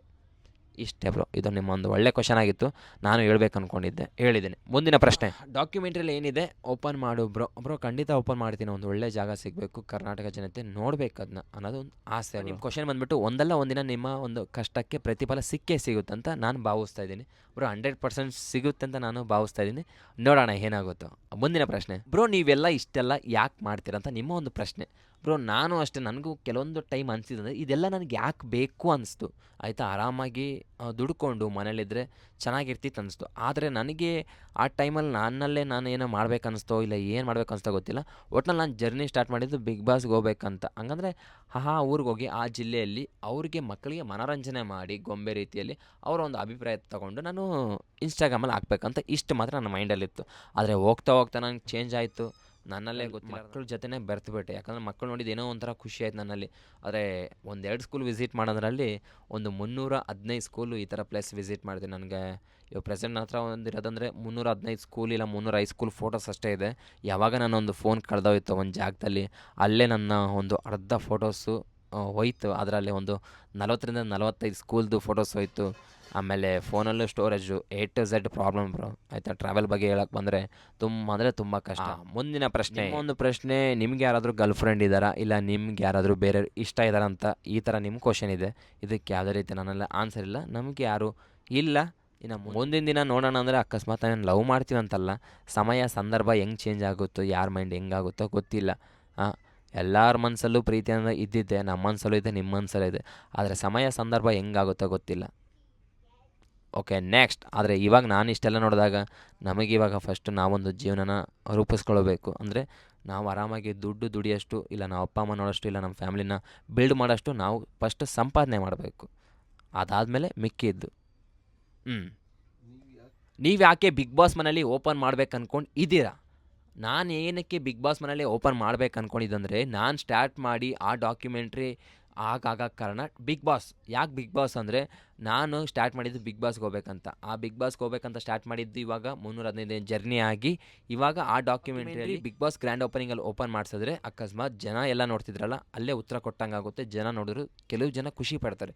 ಯಾಕಂದರೆ ಆ ಗೊಂಬೆನ ತೊಗೊಂಡೋದಾಗ ಕೆಲವೊಂದು ಊರಲ್ಲಿ, ಹಳ್ಳಿಯಲ್ಲಿ, ಸ್ಕೂಲಲ್ಲಿ ಇಡ್ತಿದ್ನಲ್ಲ, ಆವಾಗ ಆ ಶೋದಲ್ಲಿ ನೋಡಿದಾಗ ಈ ಗೊಂಬೆ ನಮ್ಮ ಊರಿಗೂ ಬಂದಿತ್ತು, ನಮ್ಮ ಹತ್ರ ಬಂದಿತ್ತು ಅಂತ ತುಂಬ ಜನ ಖುಷಿ ಪಡ್ತಾರೆ. 99% ನಮ್ಮ ಫಾಲೋವರ್ಸ್ ತುಂಬ ಖುಷಿ ಪಡ್ತಾರೆ ಅಂತ ನನ್ನ ಒಂದು ಭಾವನೆ. ಯಾಕಂದರೆ ಒಂದು ದೊಡ್ಡ ವೇದಿಕೆಯಲ್ಲಿ ನೋಡಿದಾಗ ತುಂಬ ಖುಷಿ ಪಡ್ತಾರೆ. ಯಾಕಂದರೆ ಅಷ್ಟು ಕಷ್ಟ ಬಿದ್ದು ಮಾಡಿದ್ದೀನಿ ನಾನು. ಅದಕ್ಕೆ ಒಂದು ಒಳ್ಳೆ ಜಾಗದಲ್ಲಿ ಓಪನ್ ಮಾಡಿಸ್ಬೇಕು ಅಂದ್ಕೊಂಡಿದ್ದೀನಿ. ಯಾಕಂದರೆ ಬಿಗ್ ಬಾಸಿಂದ ಸ್ಟಾರ್ಟ್ ಮಾಡಿದ್ದು ಬಿಗ್ ಬಾಸಲ್ಲೇ ಅಂತ್ಯ ಆಗಬೇಕಂತ ನಾನು ಕಾಯ್ತಾ ಇರೋದು. ಅದೊಂದು ಅಂತ್ಯ ಆದರೆ ನನಗೊಂದು ಖುಷಿ. ಮುಂದಿನ ಪ್ರಶ್ನೆ, ಇದೊಂದು ಪ್ರಶ್ನೆ ಅರ್ಥ ಆಯಿತು. ಗುರು, ನಾನು ನೋಡಿದ ಪ್ರಕಾರ ಬಿಗ್ ಬಾಸ್ಗೆ ಹೋಗ್ಬೇಕಂದ್ರೂ ಹೋಗಿಲ್ಲ, ಬಿಗ್ ಬಾಸ್ನ ಯಾರು ಬೈಕ್ಕೊಂಡು ಓಡಾಡ್ತಾರೋ ಅವರು ಹೋಗಿದ್ದಾರಂತ ಹೇಳ್ತಾ ಇದ್ದೀರಾ ನಿಮ್ಮ ಒಂದು ಪ್ರಶ್ನೆ. ನಾನು ಅರ್ಥ ಮಾಡ್ಕೊಂಡಿದ್ದೆ ಅದೇ ಥರ ಬ್ರೋ. 100% ಇದು ಮಾತ್ರ ಎಲ್ಲ ಟೈಮಲ್ಲೂ ಇದೇ ಉಲ್ಟಾ ಆಗೋದು. ಏನು ಮಾಡೋಕ್ಕಲ್ಲ. ಹೋದ ವರ್ಷ ಬಿಗ್ ಬಾಸ್ಗೆ ಹೋಗ್ಬೇಕಂತ ಹೇಳ್ತಾ ಇದ್ದೆ, ಆದರೆ ಈ ವರ್ಷ ಅಲ್ಲ. ಈ ವರ್ಷ ನಾನು ಒಂದು ಡಾಕ್ಯುಮೆಂಟ್ರಿನ ಜನಕ್ಕೆ ತೋರಿಸ್ಬೇಕಂತ ಕಾಯ್ತಾ ಇದ್ದೀನಿ. ಮುಂದಿನ ಪ್ರಶ್ನೆ, ಬ್ರೋ ನಿಮ್ಮಿಂದ ನಮ್ಮ RCB ಕಪ್ ಗೆದ್ದಿದೆ, ಹಾಗೆ ನೀವು ಬಿಗ್ ಬಾಸ್ಗೆ ಹೋಗಬೇಕು ನಮ್ಮ ಒಂದು ಆಸೆ. ಬ್ರೋ ನನ್ನಿಂದ ಗೆದ್ದಿಲ್ಲ, ನಾನು ಒಬ್ಬ ಅಭಿಮಾನಿ. RCBಗೆ ಮ್ಯಾಚ್ ನೋಡಬೇಕಾಗಿತ್ತು. ಅದು ಎಷ್ಟೋ ಜನಕ್ಕೆ ಕೆಲವೊಂದು ಏನಂದರೆ, ಕೆಲವೊಬ್ರು ಅಂತಾರೆ RCB ಬಂದಾಗ ಮಾತ್ರ ಇವರು ವೀಡಿಯೋಸ್ ಮಾಡೋದಂತ. ಇಲ್ಲ, ನಾನು RCBಗೆ ಚಿಕ್ಕ ವಯಸ್ಸಿಂದನೂ ನೋಡಿ ಇಷ್ಟಪಟ್ಟಿದ್ದೀನಿ, ಅಭಿಮಾನಿ ಕೂಡ. ಅದನ್ನು ಎಲ್ಲರಿಗೂ ತೋರಿಸ್ಕೊಳಕ್ಕಾಗಲ್ಲ. ಅದು ನಾನು ಸೋಷಿಯಲ್ ಮೀಡಿಯಾಗೆ ಗೊತ್ತಾಗಿದ್ದು ಒಂದು 2 ವರ್ಷದಿಂದ ಸ್ಟಾರ್ಟ್ ಆಗಿದ್ದಾಗ ನಮ್ಮದು ಆರ್ ಸಿ ಬಿದು ವರ್ಷ ಇರುತ್ತೆ. ಅಂದರೆ ನಾನು ಒಂದು 2 ವರ್ಷದಿಂದ R C B related IPL ಬಂದಾಗ ವೀಡಿಯೋಸ್ ಮಾಡ್ತಾ ಇರೋದು. ಅಂದರೆ ಅದು ಹೆಂಗೆ ಸ್ಟಾರ್ಟ್ ಆಗೋದು ಅಂದರೆ ಏನಾದರೂ ಚಾಲೆಂಜ್ ಆಗಲಿ, ಮತ್ತೊಂದಾಗಲಿ, ಇಲ್ಲ ಇನ್ನೊಬ್ರಿಗೆ ಗೊತ್ತಿಲ್ಲ, ಕೆಲವ್ರಿಗೆ ಗೊತ್ತಿಲ್ಲ, ನಮಗೆ ಮೆಸೇಜ್ ಮಾಡ್ತಾರೆ, ಅಣ್ಣ ಮ್ಯಾಚ್ ನೋಡೋಕೆ ಹೋಗಿ ನಮಗೂ ವೀಡಿಯೋ ಮಾಡಿ ಹಾಕಿ. ಅಂದರೆ ಆ ಮ್ಯಾಚ್ ನೋಡೋದನ್ನ ವೀಡಿಯೋ ಮಾಡೋದನ್ನಕ್ಕಂತ ತುಂಬ ಜನ ಎಂಜಾಯ್ ಮಾಡ್ತಾರೆ. ಅದು ಯಾರಿಗೂ ಗೊತ್ತಾಗಲ್ಲ ನಮಗೆ ಮೆಸೇಜ್ ಬಂದಿದ್ದು. ತುಂಬ ಜನ ಮೆಸೇಜ್ ಮಾಡಿ ಕೇಳ್ತಾರೆ. ಅವ್ರು ಕೇಳ್ತಾರಂತ ಹೋಗೋಕ್ಕಾಗಲ್ಲ, ನಮ್ಮ ಮನಸಲ್ಲೇ ನಾನು ಹೋಗ್ತೀನಿ. ಆದರೆ ಮಾತ್ರ ನನ್ನ ಕೈಯಲ್ಲಿ ಎಷ್ಟಾಗುತ್ತೆ ಅಷ್ಟು ನಾನು ಹೋಗ್ತೀನಿ. ಇವಾಗಲ್ಲ, ನಾನು 2017-16 ನಾನು ಕ್ರಿಕೆಟ್ ನೋಡ್ತಾಯಿದ್ದೀನಿ. ಅವಾಗಿಂದ ನಾನು RCB ಟೀಮ್ ಬಂದರೆ ತುಂಬ ಇಷ್ಟ ನನಗೆ. ಬ್ರೋ, ನಿಮಗೆ ಎಷ್ಟು ವರ್ಷದ ಡ್ರೀಮ್ ಆಗಿತ್ತು ಬಿಗ್ ಬಾಸ್ ಶೋ? ಬ್ರೋ, ನನಗೆ ಬಿಗ್ ಬಾಸ್ ಶೋ ಎಷ್ಟು ವರ್ಷ ಡ್ರೀಮ್ ಆಗಿದ್ದಿಲ್ಲ. ರೀಸೆಂಟಾಗಿ ನಾನು ಸ್ಟಾರ್ಟ್ ಮಾಡಿದ್ದು ಸೀಸನ್ 8ರಿಂದ ನೋಡೋಕ್ಕೆ. ಆದರೆ ನನಗೆ ಅನಿಸಿದ್ದು ಸೀಸನ್ 10 ಆದಮೇಲೆ ನಾನು ಹೋಗ್ಬೇಕಂತ ಒಂದು ಆಸೆ ಪಟ್ಟಿದ್ದು. ಹೆಂಗೆ ಆಸೆ ಪಟ್ಟಿದ್ದಂದರೆ, ನೋಡಿದ್ದೀರಾ, ಒಂದು 3-4 ಸೀಸನ್ ಹಿಂದೆ ಹೋದರೆ ಸೋಷಿಯಲ್ ಮೀಡಿಯಾದಿಂದ ಒಬ್ಬೊಬ್ಬರನ್ನ ಕರ್ಕೊಂಡಿದ್ದಾರೆ. ಇವ್ರನ್ನೇ ಟ್ರೋಲ್ ಆದ್ರನ್ನೇ ಕರ್ಕೊತಾರೆ, ನಾವು ಒಂದು ಒಳ್ಳೆ ಕೆಲಸ ಮಾಡಿದ್ರೆ ನಮ್ಮನ್ನು ಕರ್ಕೋಬೋದಂತ ನನ್ನ ಒಂದು ಈ ಥಾಟ್ ಇತ್ತು. 1 ವರ್ಷದ ಹಿಂದ್ಗಡೆ ಇದೊಂದು ಪ್ಲ್ಯಾನ್ ಇತ್ತು. ಒಳ್ಳೆ ಕೆಲಸ ಮಾಡಿದ್ರೆ ಇದೊಂದು ಕರ್ಕೊತಾರೆ. ಯಾಕಂದರೆ ಈ ಥರ ಗೌರ್ಮೆಂಟ್ ಸ್ಕೂಲ್ ಹೋಗಿ ಮನೋರಂಜನೆ ಮಾಡಿ ಬಿಗ್ ಬಾಸ್ಗೆ ಹೋಗ್ಬೇಕಂತ ಯಾರೂ ಮಾಡಿದ್ದಿಲ್ಲ. ಈ ಥರ ನಾನು ಒಂದು ಸರಿ ಟ್ರೈ ಮಾಡೋಣ ಆಗುತ್ತಂತ ನನ್ನೊಂದು ಟ್ರೈ ಇತ್ತು. ಆದರೆ ಆ ಟ್ರೈಯಲ್ಲಿ ನನ್ನ ಒಂದು ವಿಡಿಯೋ ತುಂಬ ಜನಕ್ಕೆ ರೀಚ್ ಆಗ್ತೀನಿ ಅಂತಲೂ ಗೊತ್ತಿದ್ದಿಲ್ಲ. ಆದರೆ ಆ ವಿಡಿಯೋ ರೀಚ್ ಆಯಿತು, ಒಳ್ಳೆ ರೆಸ್ಪಾನ್ಸ್ ಬಂತು. ಆದರೆ ಹಂಗಿತ್ತು ನನ್ನ ಒಂದು ಪ್ಲ್ಯಾನ್. ಈ ಥರ ಜಿಲ್ಲೆಗೆ ಹೋಗಿ ಮನೋರಂಜನೆ ಮಾಡಿದ್ರೆ ಬಿಗ್ ಬಾಸ್ ಕರ್ಕೊಂತಾರಂತ. ಆವಾಗ ಆ ಮೈಂಡ್ ಸೆಟ್ ಇತ್ತು. ಇವಾಗ ಆ ಮೈಂಡ್ ಸೆಟ್ ಇಲ್ಲ, ಚೇಂಜ್ ಆಗಿದೆ. ಮುಂದಿನ ಪ್ರಶ್ನೆ, ನಿಮಗೆ ಟೆಡಿ ಹಾಕ್ಕೊಂಡು ಹೇಗೆ ವೀಡಿಯೋ ಮಾಡಬೇಕಂತ ಅನಿಸಿತು? ಅಂದರೆ ಹೆಂಗೆ ಮಾಡಬೇಕಂತ ಪ್ಲ್ಯಾನ್ ಬಂತ ನಿಮ್ಮ ಒಂದು ಕ್ವಶನ್ನು? ಇಲ್ಲ, ನನಗೆ ಗೊಂಬೆ ಹಾಕ್ಕೊಂಡು ಯಾವಾಗ ಮಾಡಬೇಕಂತ ಪ್ಲ್ಯಾನ್ ಬಂತಂದರೆ ಬೇರೆ ವೀಡಿಯೋಸ್ ನೋಡಿದಾಗ ಯೂಟ್ಯೂಬಲ್ಲಿ ಬೇರೆಯವರು ಹಿಂದಿಯವ್ರು ಮಾಡ್ತಾಯಿದ್ರು, ಹಿಂದಿ ಲ್ಯಾಂಗ್ವೇಜಲ್ಲಿ ಮಾಡ್ತಾಯಿದ್ರು. ಆವಾಗ ನನಗನ್ಸಿದ್ದು ಇದನ್ನ ನಾವು ತರಿಸಿ ಮಾಡಿದ್ರೆ ಚೆನ್ನಾಗಿರುತ್ತೆ, ನಮಗೂ ವ್ಯೂಸ್ ಬರುತ್ತಂತ ನಮ್ಮ ಒಂದು ಭಾವನೆ ಇತ್ತು ಸ್ಟಾರ್ಟಿಂಗು. ಆದರೆ ಹೋಗ್ತಾ ಗೊತ್ತಾಯ್ತು ಅದು ನಾವು ಅಂದ್ಕೊಂಡಷ್ಟು ಸುಲಭ ಅಲ್ಲ, ತುಂಬ ಕಷ್ಟ. ಇವಾಗ ಅವ್ರ ಕಂಟೆಂಟೇ ಬೇರೆ, ನಮ್ಮ ಕಂಟೆಂಟೇ ಬೇರೆ. ಅದನ್ನ ಹಾಕ್ಕೊಂಡಿದ್ದೆ ನಮಗೆ ಇನ್ನೊಂದು ಲೋಕ ಕಾಣಿಸುತ್ತೆ. ಯಾಕಂದರೆ ಕರೆಕ್ಟಾಗಿ ಕಣ್ಣಿಗೆ ಕಾಣಿಸಲ್ಲ, ಮುಂದೆ ಯಾರು ಬರ್ತಾರೋ ಗೊತ್ತಿಲ್ಲ, ಎಷ್ಟು ಕೈ ಕಾಲಲ್ಲಿ ಎಷ್ಟು ದಪ್ಪ ಇರುತ್ತೆ, ಕಣ್ಣು ಇಷ್ಟೇ ಇರುತ್ತೆ, ಇದೆಲ್ಲ ತುಂಬ ಕಷ್ಟ. ಅಂತಿದ್ದಾಗ ನಾನು ನಮ್ಮ ಕರ್ನಾಟಕದ ಅತಿ ಎತ್ತರವಾದ ಬೆಟ್ಟ ಮುಳ್ಳಯ್ಯನಗಿರಿ ಬೆಟ್ಟ ಏರಿದ್ದೀನಿ. ಅದು ಬಿಟ್ಟರೆ ಅತಿ ಜಾಸ್ತಿ ಇರೋದು ಸ್ಟೆಪ್ಸ್ ಅಂದರೆ ಬೆಟ್ಟದಲ್ಲಿ ಮೆಟ್ಲುಗಳು ಜಾಸ್ತಿ ಇದ್ದಾವೆ. ಅದನ್ನ ಒಂದು 41 ನಿಮಿಷದಲ್ಲಿ ಏರಿದ್ದೀನಿ. ಇವಾಗೂ ನನ್ನ ಹತ್ರ ವೀಡಿಯೋ ಹಂಗೆ ಇದೆ. ಸ್ಟಾರ್ಟಿಂಗ್ ಎಷ್ಟು ನಿಮಿಷದಲ್ಲಿ ಏರೋಕ್ಕೆ ಸ್ಟಾರ್ಟ್ ಮಾಡಿದ್ದೀನೋ ಕೊನೆಗೂ ತಲುಪಿದ್ದು ಅಷ್ಟೇ ಗಂಟೆ ತಲುಪಿದ್ದೀನಿ. ಒಟ್ಟಿನಲ್ಲಿ 3600 ಮೆಟ್ಲು ಚಿಲ್ಲರೆ ಇದೆ. ಅಷ್ಟು ಮೆಟ್ಲನ್ನು ನಾನು ಗೊಂಬೆ ಹಾಕ್ಕೊಂಡು 41 ನಿಮಿಷದಲ್ಲಿ ಏರಿದ್ದೀನಿ. ಇದು ಒಂಥರ ನನ್ನ ಲೆಕ್ಕದಲ್ಲಿ ನನಗೆ ಸಾಧನೆ. ಅದು ಬೇರೆಯವ್ರ ಲೆಕ್ಕದಲ್ಲ, ನನ್ನ ಲೆಕ್ಕದಲ್ಲಿ ನನಗೆ ಸಾಧನೆ ಅದು. ಮುಂದಿನ ಪ್ರಶ್ನೆ, ಬ್ರೋ, ನಿಮ್ಮ ಒಂದು ಕ್ವಶನ್ನು. ಬ್ರೋ, ಅಷ್ಟೊಂದು ಕಷ್ಟ ಬಿದ್ದು ಕರ್ನಾಟಕ ಫುಲ್ಲು ಶ್ರಮಪಟ್ಟು ಸುತ್ತಾಡಿದ್ದೀರಾ, ಆದರೆ ಬಿಗ್ ಬಾಸಲ್ಲಿ ಅವಕಾಶ ಸಿಕ್ಕಿಲ್ಲ, ನಮಗೆ ತುಂಬ ಬೇಜಾರಾಯಿತು. ಇದು ನಿಮ್ಮ ಒಂದು ಪ್ರಶ್ನೆ, ನಾನು ಅರ್ಥ ಮಾಡ್ಕೊಂಡಿದ್ದು ಹಂಗೆ ಬ್ರೋ. ಪ್ರಶ್ನೆಯಲ್ಲಿ ತಪ್ಪಿದರೆ ಕ್ಷಮೆ ಇರಲಿ. ಹೌದು ಬ್ರೋ, ಆದರೆ ಸುತ್ತಾಡಿದ್ದೀನಿ. ಆದರೆ ನನಗೆ ಸುತ್ತಾಡಿದ್ನೋ ಇಲ್ಲ ಅದೇ ಕರ್ಕೊಂಡೋಯ್ತೋ ನನಗೆ ಗೊತ್ತಿಲ್ಲ. ಒಟ್ಟಿನಲ್ಲಿ ಒಂದು ಒಳ್ಳೆ ಮೆಮೊರೀಸ್ ಮೂಮೆಂಟ್ ಪಡೆದಿದ್ದೀನಿ. ಇನ್ನು ಮುಂದೆ ನಮ್ಮಲ್ಲೇ ನಾವು ಕಂಟೆಂಟ್ನ ರೂಪಿಸ್ಕೊಳ್ಳೋಣ, ನೋಡೋಣ. ನಾನು ಪ್ರೇಯರ್ ಮಾಡ್ತಾಯಿದ್ದೀನಿ ನೀವು ಬಿಗ್ ಬಾಸ್ಗೆ ಹೋಗ್ಬೇಕಂತ. ಈ ಥರ ಅರ್ಥ ಮಾಡ್ಕೊಂಡಿದ್ದೀನಿ. ಇದರಲ್ಲಿ ತಪ್ಪಿರೋ ಕ್ಷಮೆ ಇರಲಿ ಬ್ರೋ. ಖಂಡಿತ ಒಂದು ಟೈಮಲ್ಲಿ ಬಿಗ್ ಬಾಸ್ಗೆ ಹೋಗ್ಬೇಕಂತ ಆಸೆ ಇತ್ತು, ಇವಾಗೂ ಇದೆ, ಇಲ್ಲ ಅನ್ನಲ್ಲ. ಆದರೆ ನನ್ನಲ್ಲಿ ನಾನಿನ್ನು ಕಂಟೆಂಟ್ ರೂಪಿಸ್ಕೋಬೇಕು. ಅಕಸ್ಮಾತ್ ಇವಾಗ ನಾನು ಬಿಗ್ ಬಾಸ್ಗೆ ಹೋದ್ರೂ ನಾನು ಜನಕ್ಕೆ ಏನಾದರೂ ಚಿಕ್ಕದಾಗಲಿ ಇಲ್ಲ ಏನಾದರೂ ಸಂದೇಶ ಕೊಡಬೇಕು. ಒಂದು ಕಾಮಿಡಿ ರೀತಿಯಾಗಲಿ, ಇಲ್ಲ ಆ್ಯಕ್ಟಿಂಗ್ ಆಗಲಿ, ಇಲ್ಲ ಡ್ಯಾನ್ಸ್ ಆಗಲಿ, ಈ ಥರ ಬೇರೆ ಬೇರೆ ರೀತಿಯಲ್ಲಿ ನಾನು ಏನನ್ನು ಕಂಟೆಂಟ್ ಕೊಡಬೇಕು. ನೋಡೋಣ ಏನಾಗುತ್ತೋ. ಇಲ್ಲಿಗೆ ಎಲ್ಲ ಪ್ರಶ್ನೆ ಮುಗಿದಿದೆ. ನಮ್ಮಲ್ಲಿ ಕೆಲವೊಂದು ಕ್ವಶನ್ಸ್ ಇತ್ತು, ಅದಕ್ಕೆಲ್ಲ ಉತ್ತರ ಕೊಟ್ಟಿದ್ದೀನಿ. ನೋಡೋಣ, ಇನ್ನು ಕರೆಕ್ಟಾಗಿ ಉತ್ತರ ಕೊಡ್ಬೋದಾಗಿತ್ತು. ನನಗೆ ಪ್ರಶ್ನೆ ಓದಾಗಿ ಬರೋಲ್ಲ. ಒಟ್ಟಿನಲ್ಲಿ ಈ ವಿಡಿಯೋ ಇಲ್ಲಿಗೆ ಎಂಡ್ ಮಾಡೋಣ. ಒಂದು ನಿಮಿಷ, ಇನ್ನೊಂದು ಕ್ವಶನ್ ಕೇಳೋದು ಒಂದೇ ಒಂದು ಬಾಕಿ ಇದೆ, ಅದಕ್ಕೂ ಉತ್ತರ ಕೊಟ್ಬಿಡ್ತೀನಿ. ಇಷ್ಟು ಕ್ವಶನಲ್ಲಿ ಏನಾದರೂ ನನ್ನ ಕಡೆಯಿಂದ ತಪ್ಪಾಗಿದ್ದರೆ ಕ್ಷಮೆ ಇರಲಿ. ಮತ್ತೆ ಹೇಳ್ತಿದ್ದೀನಿ, ನನಗೆ ಓದೋಕ್ಕೆ ಬರೋಲ್ಲ, ಆಯಿತಾ. ಇವಾಗ ಮುಂದಿನ ವೀಡಿಯೋಗೆ ಹೋಗೋಣ. ಆದರೆ ಇಷ್ಟೆಲ್ಲ ಯಾರೆಲ್ಲ ಕ್ವಶನ್ ಕೇಳಿದ್ರು ಎಲ್ಲರಿಗೂ ಧನ್ಯವಾದಗಳು. ಇದು ಬಿಟ್ಟು ಬೇರೆ ಬೇರೆ ಕ್ವಶನ್ನು ಕೇಳಿದ್ರಿ, ಅಷ್ಟರಲ್ಲಿ ಇಷ್ಟು ಆಯ್ಕೆ ಮಾಡ್ಕೊಂಡಿದ್ದೀನಿ. ಎಲ್ಲರಿಗೂ ತುಂಬ ಧನ್ಯವಾದಗಳು. ಅಕಸ್ಮಾತ್ ಇದರಲ್ಲಿ ಏನಾದರೂ ನಿಮಗೇನಾದರೂ ಇಷ್ಟ ಆಗಿದರೆ ಕಮೆಂಟಲ್ಲಿ ತಿಳಿಸಿ, ಅಲ್ಲಿ ನೋಡಿ ನಾನು ಆನಂದಿಸ್ತೇನೆ. ಆದರೆ ಇವಾಗ ವಿಷಯಕ್ಕೆ ಬರೋಣ. ಇನ್ನೊಬ್ಬರು ನನ್ನ ರಿಲೇಟೆಡ್ ನನ್ನ ಬಗ್ಗೆ ಒಂದು ವಿಡಿಯೋ ರೀತಿಯಲ್ಲಿ ನನಗೆ ಹೇಳಿದರು. ಅವ್ರು ಹೇಳಿದ್ದು ನಾನು ತೊಗೊತೀನಿ, ಇಲ್ಲಂದಿಲ್ಲ. ಆದರೆ ನನ್ನಲ್ಲಿರೋ ಪ್ರಶ್ನೆನೂ ಅವ್ರು ಕೇಳಬೇಕಲ್ಲ. ಅವ್ರು ಹೇಳೋ ರೀತಿ ಚೆನ್ನಾಗಿದ್ರೆ ನಮಗೂ ಕೇಳೋಕ್ಕೆ ಚೆನ್ನಾಗಿದೆ. ಕರ್ನಾಟಕ ಜನರಿಗೆ ನಾನು ಪರಿಚಯ ಆಗಿದ್ದು. ಆಮೇಲೆ ನಾನು ಬಿಗ್ ಬಾಸ್ ಕನ್ಸೋಣ ಸ್ಟಾರ್ಟ್ ಮಾಡಿದೆ. ಅದು ಇಷ್ಟು ದಿನ ಒಂದು ಡಾಕ್ಯುಮೆಂಟರಿ ಮಾಡಿ ಅಂತ 315 ದಿನ ಕರ್ನಾಟಕ ಟ್ರಿಪ್ ಆಯಿತು. ಕೊನೆಗೂ ಡಾಕ್ಯುಮೆಂಟರಿ ಆಗಿದೆ. 24 ಅವರ್ಸಲ್ಲಿ ಶೂಟಿಂಗ್ ಸ್ಟಾರ್ಟ್ ಆಗುತ್ತೆ. ಮುಂದಿನ ವಿಡಿಯೋದಲ್ಲಿ ಲಾಸ್ಟ್ ವಿಡಿಯೋ ಇರುತ್ತೆ, ನೋಡೋಣ. ನೀನು ಇನ್ನೂ ಮನೆಗೆ ಹೋಗಿಲ್ಲನೋ? ಇಲ್ಲೇ ಇದೆಯೋ ಒಂದು ತಿರ್ಗಾಡ್ಕೊಂಡು ಯಾಕೋ? ಅಯ್ಯೋ ಆಗ್ತಿಲ್ಲ ನೀನ್ ಬಿಡ್ತಾ ಇಲ್ಲ ಏನೋ ಬಂದಿರೋ ತಿಂಗಳು ಇದೇನು ಗೊತ್ತಾ, ಲಾಸ್ಟ್ ಟೈಮ್ ಬಿಗ್ ಬಾಸ್ ಅಂತ ಟ್ರೈ ಮಾಡಿದ್ನಲ್ಲ, ಅದನ್ನ ರಿಲೇಟೆಡ್ ಇವಾಗ ಅದಕ್ಕೆ ರಿಯಾಕ್ಷನ್ ವಿಡಿಯೋ ಮಾಡಿದ್ದಾರೆ. ಅವರ ಒಂದು ಅಭಿಪ್ರಾಯ ಏನಿತ್ತಂದರೆ, ಹೋದ ವರ್ಷದಿಂದ ಈ ವರ್ಷನೂ ಬಿಗ್ ಬಾಸ್ ಅಂತ ತಿರುಗಾಡ್ತಾ ಇದೆಯಾ, ಇನ್ನೂ ಮನೆಗೆ ಹೋಗಿಲ್ವ ಅಂತ ಇವರೊಂದು ಹೇಳಿದ್ದಾರೆ. ನೆಕ್ಸ್ಟ್, ನಿನ್ ಕರಿಯಲ್ಲ ನೀನ್ ಬಿಡಲ್ಲ ಯಾಕ ಅವ್ರು ನಿನ್ನ ಕರಿಯಲ್ಲ, ಅದು ನೀನು ಬಿಡಲ್ಲ. ನಿನ್ ತಲೆ ಕೆಡಿಸ್ತಿಲ್ಲ ಯಾಕೆ ಮಗ ಹಿಂಗೆ ತಲೆ ಕೆಡಿಸ್ತೀಯಾ? ನಿನ್ ತಲೆ ಕೆಡಿಸ್ಕೊಳ್ಳಲ್ದೆ ಎಲ್ರಿಗೂ ತಲೆ ಕೆಡಿಸ್ತೀಯ ನೀನು ತಲೆ ಕೆಡಿಸೋದಲ್ಲೇ ಎಲ್ಲರಿಗೂ ತಲೆ ಕೆಡಿಸ್ತೀಯಾ? 7 ಲಕ್ಷ ಫಾಲೋವರ್ಸ್ ಇಟ್ಕೊಂಡು ಹೆಂಗಿರ್ಬೇಕು 7 ಲಕ್ಷ ಫಾಲೋವರ್ಸ್ ಇಟ್ಕೊಂಡು ಹೆಂಗಿರ್ಬೇಕು ನೀನು? ಅಣ್ಣ ಹೆಂಗಿರ್ತಾರೆ ಈ 7 ಲಕ್ಷ ಫಾಲೋವರ್ಸ್ ಇಟ್ಕೊಂಡು? 7 ಲಕ್ಷ ಫಾಲೋವರ್ಸ್ ಇಟ್ಕೊಂಡು ಒಳ್ಳೊಳ್ಳೆ ಕಂಟೆಂಟ್ ಕೊಡಬೇಕು ನಿಮ್ಮ ರೀತಿಯಲ್ಲಿ, ಅದು ನನ್ನ ರೀತಿಯಲ್ಲಿ ಹೌದು. ಆದರೆ ಏನು ಗೊತ್ತಾ ಅಣ್ಣ, ನಾನು ಈ ಟ್ರಾವೆಲ್ಗೆ ಬಂದು ಏನು ಮಾಡ್ತೀರಿ ಹೇಳಿ? ಈ ಟ್ರಾವೆಲ್ ಮುಗಿಸಿದ್ದು ನಾನು ಜನಕ್ಕೆ ತೋರಿಸ್ಬೇಕಲ್ಲ ಒಂದು ಒಳ್ಳೆ ರೀತಿಯಿಂದ. ಏನು ಮಾಡಿದ್ದೀನಿ ಅಂದರೆ, ಈ ಟ್ರಾವೆಲ್ ಮಾಡಿದ್ದು ಒಂದು ಆಸೆ ನನಗೂ. ಈ 315 ದಿನ ಏನು ಮಾಡಿದ್ದೀನಲ್ಲ, ನಾನು ಮಾಡಿದ್ದಕ್ಕಿಂತ ನನ್ನ ಒಂದು ಗೊಂಬೆ ಮಾಡಿದೆ ಅಂತ ನಾನು ಜನಕ್ಕೆ ತೋರಿಸ್ಬೇಕಂತ ಒಂದು ಆಸೆ. ಈ ಆಸೆ ಹೆಂಗೆ ಬಂತಂದರೆ, ನಾನು ಸ್ಟಾರ್ಟ್ ಮಾಡಿದ್ದು ಹೆಂಗೆ ಹೇಳಿ? ಬಿಗ್ ಬಾಸ್ಗೆ ಹೋಗ್ಬೇಕಂತ ಸ್ಟಾರ್ಟ್ ಮಾಡಿದ್ದು. ಅದಕ್ಕೆ ಬಿಗ್ ಬಾಸ್ ಗ್ರ್ಯಾಂಡ್ ಓಪನಿಂಗಲ್ಲಿ ಇದೊಂದು ಏನು ಮಾಡಿದ್ದೀನಿ ಅದನ್ನು ಜನಕ್ಕೆ ತೋರಿಸ್ಬೇಕಂತ ಒಂದು ಆಸೆ. ಇದು ಒಂದು ಆಸೆ ಇರಲ್ವ ಎಲ್ಲರಿಗೂ? ನೀನು ಅದ್ಬಿಟ್ಟು ಡಾಕ್ಯುಮೆಂಟ್ರಿ ಅಂತೆ ಆ ಮಿಂಟ್ರಿ ಅಂತೆ ಈ ಮಿಂಟ್ರಿ ಹಾಂ, ಇಲ್ಲಿ ತಪ್ಪಾಗಿದೆ ಅಣ್ಣ. ಅದ್ಬಿಟ್ಟು ಡಾಕ್ಯುಮೆಂಟ್ರಿ ಅಂತೆ ಆ ಮಿಂಟ್ರಿ ಅಂತೆ ಈ ಮಿಂಟ್ರಿ ಅಂತೆ ಏನೋ ಇಲ್ಲ. ಯಾರಿಗಾದ್ರೂ ಡಾಕ್ಯುಮೆಂಟ್ರಿ ಮಾಡಿದವ್ರಿಗೆ ಬೇಜಾರಾಗುತ್ತೆ, ಎಸ್ಪೆಷಲಿ ನನಗಂತೂ ತುಂಬ ಬೇಜಾರು. ನಾನು ಏನಂದೆ ಅಂದರೆ, ಏನೋ ಇಲ್ಲ ಇದೆಲ್ಲ ನೋಡಕ್ ಆಯ್ತಲ್ಲ ಕಣಪ್ಪ ಇನ್ಸ್ಟಾಗ್ರಾಮಲ್ಲಿ ಅವೆಲ್ಲ ಇದೆಲ್ಲ ನೋಡೋಕ್ಕಾಗ್ತಿಲ್ಲಪ್ಪ ಇನ್ಸ್ಟಾಗ್ರಾಮಲ್ಲಿ. ಓಕೆ, ನನ್ನ ಮಕ್ಕಳ ತರ ಆಡ್ತಾರ ಜನಗಳು ಇನ್ಸ್ಟಾಗ್ರಾಮಲ್ಲಿ ಎರಡೂ ದಿನ ನೋಡಕ್ ಆಗಲ್ಲ. ನಾನು ಯಾರಂತ ನೋಡಿ ಯಾರು ಬಿಡ್ಲಿ. ಕೊನೆಯದೇ ಒಂದ್ ಮಾತು ಹೇಳ್ತೀನಿ, ಈ ಬಿಗ್ ಬಾಸ್ ಎಲ್ಲ ಬಿಟ್ಬಿಟ್ಟು ಕೊನೆದಾಗ ಒಂದು ಮಾತು ಹೇಳ್ತೀನಿ. ಈಗ ಈ ಮೈ ಬಗ್ಸಿ ತಿಕಾ ಬಗ್ಸಿ ಏನೋ ಕೆಲಸ ಮಾಡೋವಲ್ಲ ಕೊನೆದಾಗ ಒಂದು ಮಾತು ಹೇಳ್ತೀನಿ, ಈ ಬಿಗ್ ಬಾಸು ಎಲ್ಲ ಬಿಟ್ಟು ಹೋಗಿ ದುಡ್ಕೊಂಡು ತಿನ್ನು, ಹಂಗಾದ್ರೆ ಮೈ ಬಗ್ಸಿ ಅಂತ ಹೇಳ್ತವ್ರೆ. ಅಣ್ಣ, ಈ ದುಡ್ಗಿದ್ದು ನಾನು ಆಲ್ರೆಡಿ ಮಾಡಿದ್ದೀನಿ ಅಣ್ಣ, 1-2 ವರ್ಷದಿಂದ ದುಡಿತಾ ಇದ್ದೆ. ಇವಾಗ ಪ್ರೆಸೆಂಟ್ ದುಡಿತಾ ಇಲ್ಲ ಅಷ್ಟೇ. ಇದು ಇಲ್ಲಿಗೆ ಆಯಿತು. ಇದಕ್ಕೆ ನಾನೊಂದು ರಿಯಾಕ್ಷನ್ ಕೊಟ್ಟಿದ್ದೆ, ನನ್ನ ಒಂದು ವಿಡಿಯೋದಲ್ಲಿ ಹೇಳಿದ್ದೆ. ವಿಷಯಕ್ಕೆ ಬಂದ್ರೆ, ಈ ಡಾಕ್ಯುಮೆಂಟ್ನ ಗ್ರ್ಯಾಂಡ್ ಓಪನ್ ಮಾಡ್ಸಕ್ಕೆ ಅವಕಾಶ ಸಿಕ್ಕಿಲ್ಲ. ರಿಯಾಲಿಟಿ ಶೋ ಏನಂತ ನನಗೆ ಅಲ್ಲಿ ಹೋದ್ಮೇಲೆ ನೋಡಿದ್ಮೇಲೆ ಗೊತ್ತಾಯ್ತು ಆ ಪ್ರೊಸೆಸಿಂಗ್ ಏನಂತ. ವಿಷಯಕ್ಕೆ ಬರೋಣ, ಇದು ಡಾಕ್ಯುಮೆಂಟ್ರಿ ಅಲ್ಲ, ಇದು ಡಾಕ್ಯುಮೆಂಟ್ರಿ. ನಾನು 315 ವಿಷಯಕ್ಕೆ ಬರೋಣ, ಇದು ಡಾಕ್ಯುಮೆಂಟ್ರಿ ಅಲ್ಲ ಅಣ್ಣ, ಇದು ಡಾಕ್ಯುಮೆಂಟ್ರಿ. ನಾನು 315 ದಿನ ಕಷ್ಟ ಬಿದ್ದು ಮಾಡಿದ್ದು ಡಾಕ್ಯುಮೆಂಟ್ರಿ. ನಾನು ಅದಕ್ಕೆ ನನ್ನ ಒಂದು ವಿಡಿಯೋದಲ್ಲಿ ಆನ್ಸರ್ ಮಾಡಿದ್ದೆ. ಹೇಳ್ಬಿಟ್ಟು ಲಾಸ್ಟ್ ಒಂದು 10 ಸೆಕೆಂಡು ನಾನು 10 ಸೆಕೆಂಡು ಒಬ್ಬರ ಬಗ್ಗೆ ಮಾತಾಡಿದ್ದು ನನ್ನ ಒಂದು ಡಾಕ್ಯುಮೆಂಟ್ರಿ ಬಗ್ಗೆ ಕೀಳಾಗಿ ಮಾತಾಡಿದಾರಂತ. ಯಾಕಂದ್ರೆ ನನಗೆ ಡಾಕ್ಯುಮೆಂಟ್ರಿ ಇನ್ನೊಂದು ಪದ ಅಂದಾಗ ನನಗೆ ಅದು ತಗೊಳಕ್ಕಾಗಿಲ್ಲ. ಡಾಕ್ಯುಮೆಂಟ್ರಿ ಅಂದ್ರೆ ಓಕೆ ತೊಗೊತಾ ಇದ್ದೆ, ಅದು ಡಾಕ್ಯುಮೆಂಟ್ರಿ ಇನ್ನೊಂದು ಪದ ಅಂದ್ರಲ್ಲ, ಅದು ನನಗೆ ಸ್ವಲ್ಪ ಬೇಜಾರಾಯಿತು. ಯಾಕಂದ್ರೆ ಕಷ್ಟ ಬಿದ್ದು ಡಾಕ್ಯುಮೆಂಟ್ರಿ ಮಾಡಿದ್ದೀನಲ್ಲ, ಅದಕ್ಕೆ. ಅಕಸ್ಮಾತ್ ಅದ್ರ ಬಗ್ಗೆ ಏನೋ ಕ್ವಶನ್ ಇದ್ದರೆ ನನಗೆ DM ಮಾಡಿ ನಾನೇ ಹೇಳ್ತಾ ಇದ್ದೆ. ಮಾತಾಡಿದ್ದಕ್ಕೆ ಬೇಜಾರಿಲ್ಲ. ಅವರು ನನ್ನ ಡಾಕ್ಯುಮೆಂಟರಿ ಬಗ್ಗೆ ಕೀಳಾಗಿ ಮಾತಾಡಿದ್ದಾರೆ, ಅವರ ಪರವಾಗಿ ಈ ಮಾತು.